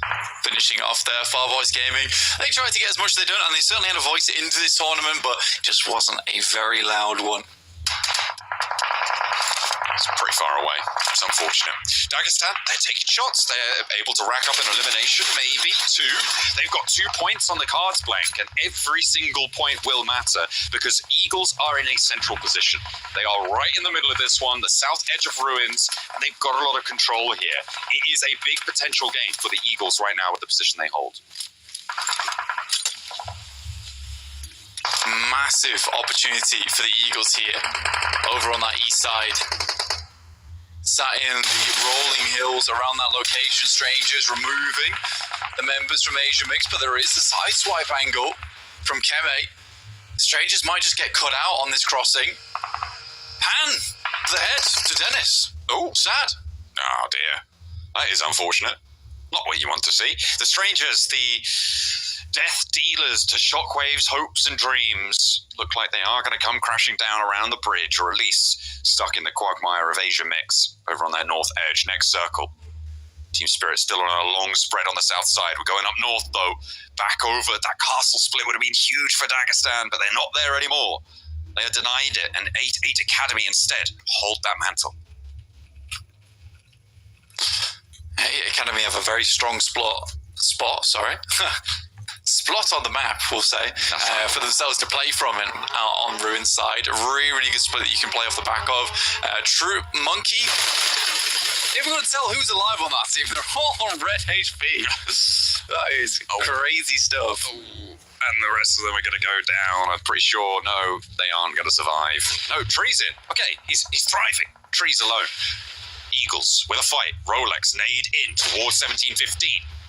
Launching it over the top. If they defend this north point, they have a route in towards the ruins. Phantom now under pressure from Rolex. He spots it out with the nade. And a careening Dagestan make their way past, but they're in the crossfire. Danger for Dagestan now, as Eagles can look to take them down, but they're just going straight on through. No one's taken them down just yet. How have they managed to make this happen? Blank, Dagestan might have just made their tournament. I mean, it's been 2 defining rotations from Dagestan from our last game into this one. They have to live it out in the bunkers, though, and that is the difficulty. But AA Academy, such a passive team, they didn't even bother to take shots over towards Dagestan. They just let them in with the doors wide open.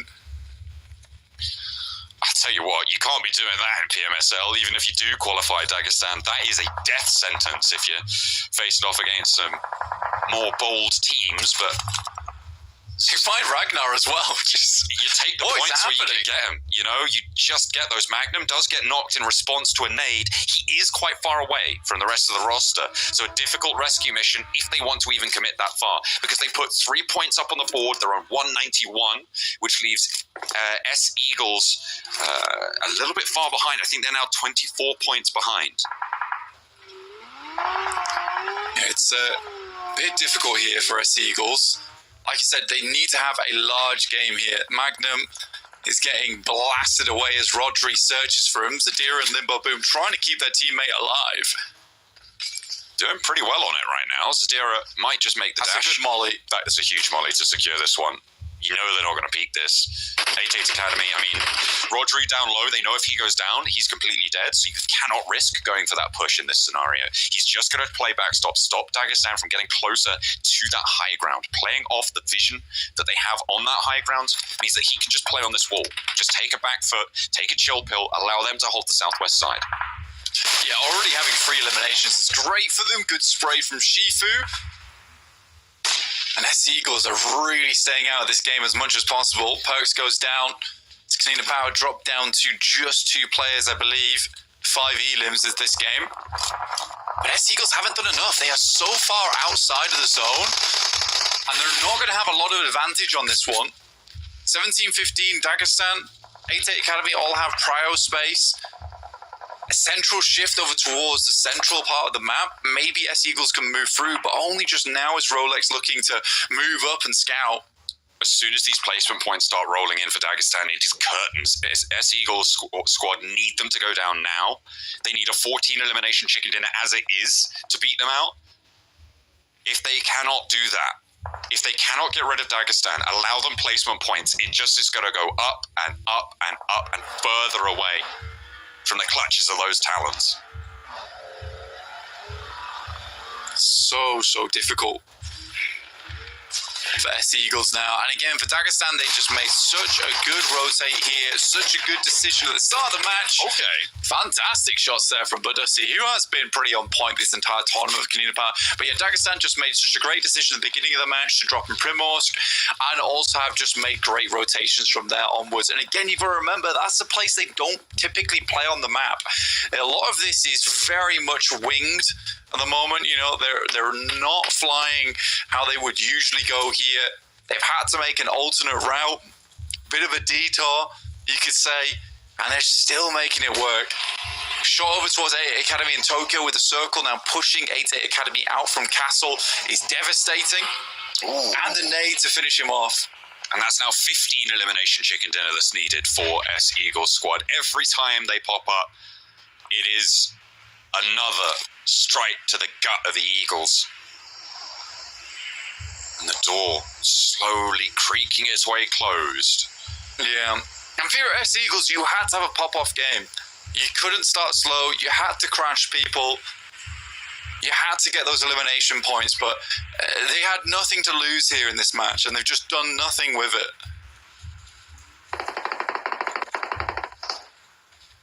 Team Spirit, in the meantime, still keep on going. 2 points shy now of their 12-point average. They want to add one more on, see if they can get the rest out of Star Esports. Kisune up, Matic in danger. Default goes down. That's 2 knocks that they found. If they convert them, that is 12-point average. They need a little bit more, though, because Sematena on the outside. Nomi knows where he is. That nade looks good, but it goes long. The cook is good, but there's an answer, and they get lit up on the sidelines. 6 eliminations, soon to get to 7. Matic has been knocked, but they should be able to res that up. Can the backline hold on? Just Poker remains. As there's the roll down. 8-8 Academy eliminated. 5 now eliminations for Dagestan. That's 16 elimination chicken dinner needed for the Eagles. And with 23 players remaining, right? You remove the 4 players from S-Eagles, you're down to 19. They have to get 16 out of the 19 remaining eliminations available in the lobby. I think it's over.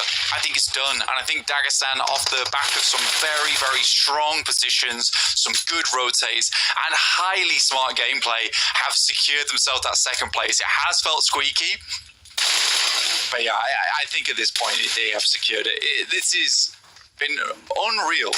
And a really fun qualifiers to watch, more fun than I expected it to be. With the placement points as well that will be earned by Dagestan for finishing at least here. And if they get another one onto Kanina Power, I mean, that is definitely it. Dagestan have done enough.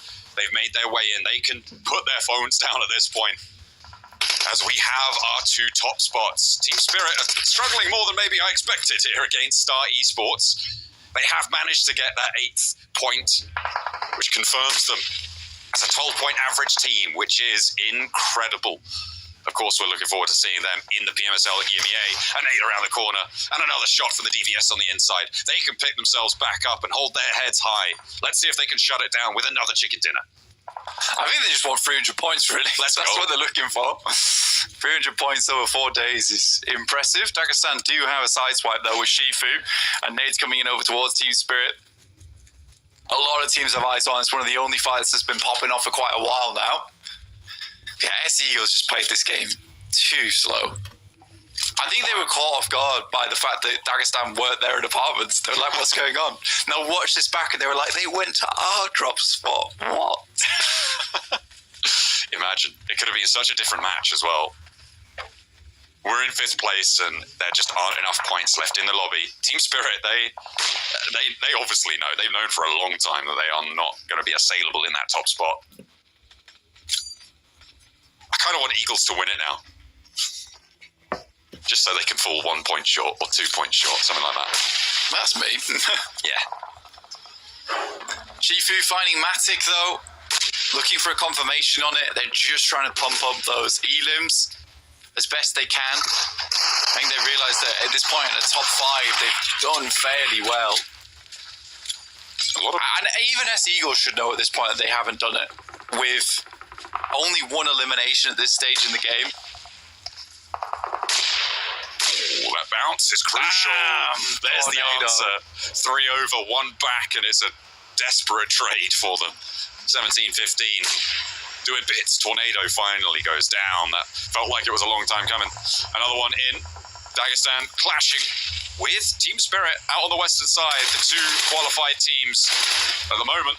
Looks like Dagestan actually have the better end of this deal.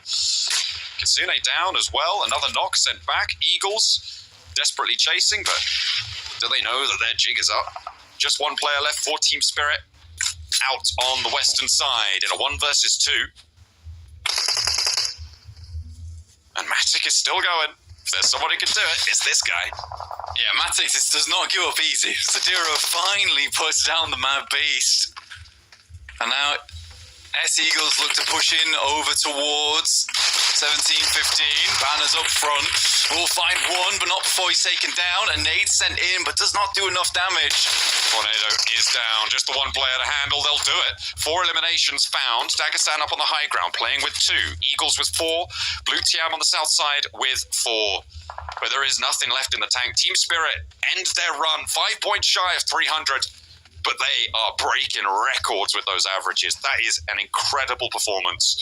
And it's all down to the last 2 days for Team Spirit. Yeah. They have done so much in these last 12 matches, which we weren't seeing in the first 12. It was a little bit worrying, to be honest, but I needn't have worried at all. I mean, 5 points shy of 300. Matic comes off Gladiators, but that's fine because there's Spartans in our hearts during this match. It has been incredible to watch Team Spirit return from grace, right? It's so good. But now we're looking at Dagestan, 2 players versus their direct rivals in S-Eagles who get the circle, but it just doesn't matter anymore. This is about pride. And S-Eagles who tried to catch out Dagestan, catch them off guard. They had their shields up the entire time and they've been thinking clearly. The Phalanx has held. Brothers side by side will make it work for Dagestan. They're rolling on down a victory lap on the south side. They're on the chase. And maybe going to crash straight into the Eagles back line. Okay, Zadira getting an off angle. Hops out for spotting 1. Isn't going to get sprayed down here. Not so easy. South side rotate. They're playing them on the switcheroo. A roll up for 2. Zadira to face. I mean, take shots at them and they take a ton of damage. Almost gets the sector. Does knock both of them. If S-Eagles go down here to the 2 players from Dagestan, it will be so silly. Chuba moves up, as does Devil. It's too little too late. Shifu's moving in. Is he 1v4ing right now? He's spraying around the corner. Godzilla finally stops him in his tracks, but Zadira's on the outskirts. Can he stop his teammate from getting flushed? He's crashing straight on in. He's low. No way he survives this. He's on the north side of the compound. Maybe an expose. No. Will finally fall. Dagestan drawn to a close. Did they break 200? I think with the placement points, they did manage to get over that 200-point mark. But there's just not enough points now, and the Eagles again. Are they going to get up even to 3rd place at this stage? I think with the placement points, no, they're still 11 points behind as it sits. They are going to need a little bit more. They're going to need that chicken dinner if they want that 3rd place. It's too passive, and this is how they played out a lot of their matches where they got their big wins. It was for some crazy rotates that didn't make sense a lot of time, where they were able to catch other teams off guard, but they have just gone fully into just this super passive wolf pack mentality. But that doesn't get you the elims. It does not get you the elims. And now S-Eagles look to finish out their game. They have the outside track, but it's just 2 players. after a great spray down from Zadira.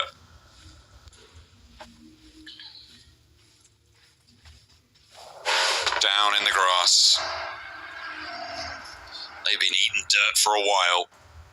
They're not going to stop now. Juba up onto the rock. He's got the run out, but they also have the center of this circle. There is a potential for them to take the chicken dinner. I said I wanted to see it. I want to see them win but lose at the same time. So cruel. Yeah, that's true. Incredibly cruel. Fluid TX, I think their problem is that playing this position, they have to flex out. It's not like S-Eagles have to move off of their hard cover. Godzilla tries to get an angle, does force out the shots from Juba. And Morris almost gets the hit. Pushing forwards. Oh, no way. Is he going to get the double run down? One down and a second as well.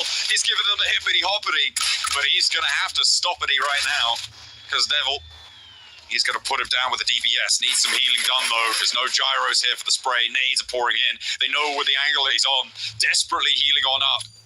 Look at that move in as well from Morris. The nade goes long, tags damage. They have another. The smoke blooms.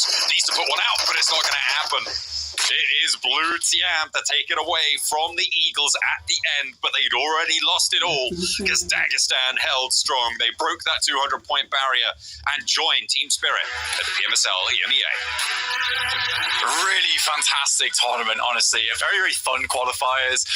So much more action-packed for qualifiers, and this felt really hard fought for. I still am devastated for Shockwave. That three-way split over in Severny just felt like it was uncalled for. It was mean. It was cruel. Yeah, that's just the way it goes sometimes. And Dagestan managed to put up a lot of points on that game, even from a tough position. Again, the switcheroo with the drop spots was so cool. But let's take a look at our overalls here, see how things panned out at the end. With Team Spirit obviously in first place, 295 points. But Dagestan do join them on the 200 points club, 204 there in second place. You know what's wild? You take away all of their placement points, Team Spirit still qualified.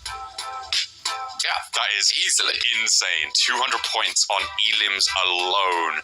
They were out for blood over the last 2 days. They had been brutal. There is absolutely no question that they deserved this spot. The question for me, though, is can Dagestan find something else in the PMSL EMEA? I'm going to be keeping a close eye on them for the upcoming season. I hope you guys are too, because it is a team that has shown some decent rotational play. Yep.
champions, and you were a competitor at one point. I mean, what would it meant to you, right, to get second place so many times and now become a champion yourself? I mean, for the most part, it all comes down to that sort of grit, I guess you could say those players have. They played for so long, and when you're in that second place spot over and over and over, people start looking at you like, oh, maybe you should make changes and stuff like that. This squad, for the most part, has stayed together, at least as a three-man core for the most part.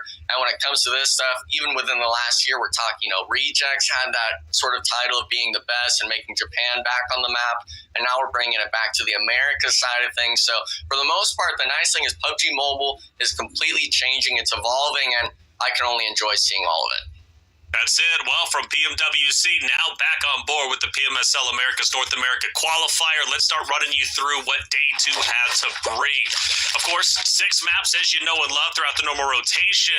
We did have our first back-to-back. Throughout day 1, we had Extreme Ice and I believe one esports who were able to at least get 2 wins throughout the day, but we didn't have a back-to-back winner up until 4 and 5 yesterday, and that was Dauntless on Sandhawk and Miramar. And that was really important day because Dauntless, they were a little bit further down the food chain when it came to the standings. So getting those map 4 and map 5 wins put them in a position to go into today in 4th place and a real chance, honestly, to place top 2. Yeah, 16 points right behind the Golden Eagles, the NA, and Dauntless, such an interesting story here. Tensa joining at 11:57 p.m. the night of the lock, right? That's right. This team is only, I would say, a week old when it comes to all of them competing together. So I have to assume they're still looking for that synergy, the team communication, adjusting to each other's play styles. But regardless, with all that in mind, they're still top 4 and within reach of actually qualifying for that next stage. So I'm looking at Dauntless here tonight, and that's my Cinderella story here in this event. Love it. Cinderella stories was kind of the talking point enigma for day 1 into day 2, right? Golden Eagles, One Esports, Extreme Ice, Golden Boys, Team Raid, KR Esports, all teams that, are on the come up.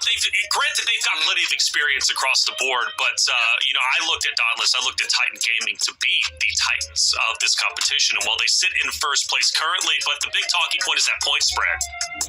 Yeah, the point spread itself, I'm really only looking at top 5 right now. Obviously, the Golden Boys could maybe play a part in that aspect if they're able to get a win or 2 tonight. But we've seen a lot of these teams, when they're going for these sort of plays and stuff like that, the next game they're almost dropping 1 or 2.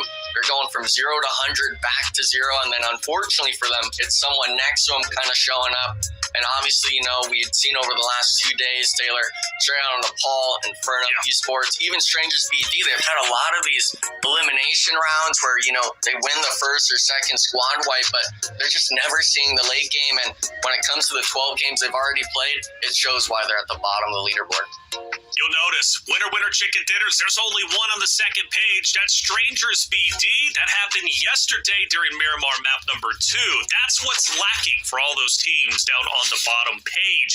They need to start getting those victories because that is what's going to put them in the victory lane top 2. Their eliminations are on par with some of the top teams on top of the list. But again, it's those placement points where they are struggling. IGLs, you have to go big today to start guiding your teams appropriately.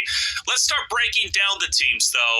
And Enigma, let's go to Titan Gaming, a team that came in as the previous qualifying champions. They're looking to go into the fall season, and they're very close to doing so currently in first place. Yeah, for the most part, day 1, they finished 5th place, maybe a little bit of a poor performance on what they thought, but yesterday they came in swinging, especially with Juancho. This was a 3-man match for them in that first game. They were able to drop double-digit elims and almost were able to get in that winning position. And then for the most part yesterday, they were able to really show up in the eliminations between Juancho and EXO. And by the way, Juancho, day 2 MVP could have been either one from that squad, which if you're having 2 players on your team fighting for MVP, that's typically a good sign. 100% Titan Gaming. That org, Dave, has been competing in Titan Series, been competing in Americas for so long, right? Juancho, he kind of coached it up right when it came over to the spring season. Now he's back as a player. Of course, we love to meme that. But the big story was EXO joining. He was a new addition. He comes over. He's actually been playing in Germany, Dave, and he he's been tearing it up. Guten Tag out here. Yeah, I mean, we're looking at Titan Gaming. Like, they're always a team that performs so well in, like, the qualifiers and then even the normal season. But then once when they get bumped up to that next round, they kind of fall flat, right? So kind of to your point, maybe with EXO, now the new addition, representing Germany on the squad, maybe that's all they needed, right? That was that missing puzzle piece. And, you know, we've all been a huge fan of the Titan Gaming squad throughout the multiple seasons here. We just want to see them kind of take it to that next level. And, hey, this new player might be that. Yeah, he's been incredible. He was brought in to assist that of kindness, to assist Wancho in getting those eliminations. And I think he's done exactly that. You will notice he has 30 eliminations, but Enigma, me and you were talking yesterday about it. It's like he has, you know, a lot of eliminations, but he also is picking up the most damage. That's mainly because Wancho is the one getting the most damage because he's getting the elimination. So EXO is doing his job, and I'm really happy to see that. Titan Gaming, they've been incredible. Can they be incredible where it matters most here on the final day? But another team that's hot on their heels in second place, who's been in first place for a long time up until this point, is Golden Eagles. These guys are flying high, and they have been really making waves. In fact, in terms of overall elimination points, they're tied with Titan Gaming at 78. It comes down to placement points to separate them, which is just for Titan Gaming at 118 points overall in the standings. Golden Eagles at 114. But in terms of like talented players on this roster, Frady is incredible. He's got 26 eliminations. You look at the overall damage leaders, he's up there in third place as well. But the guy that's been making the biggest headlines has been Legends. Enigma.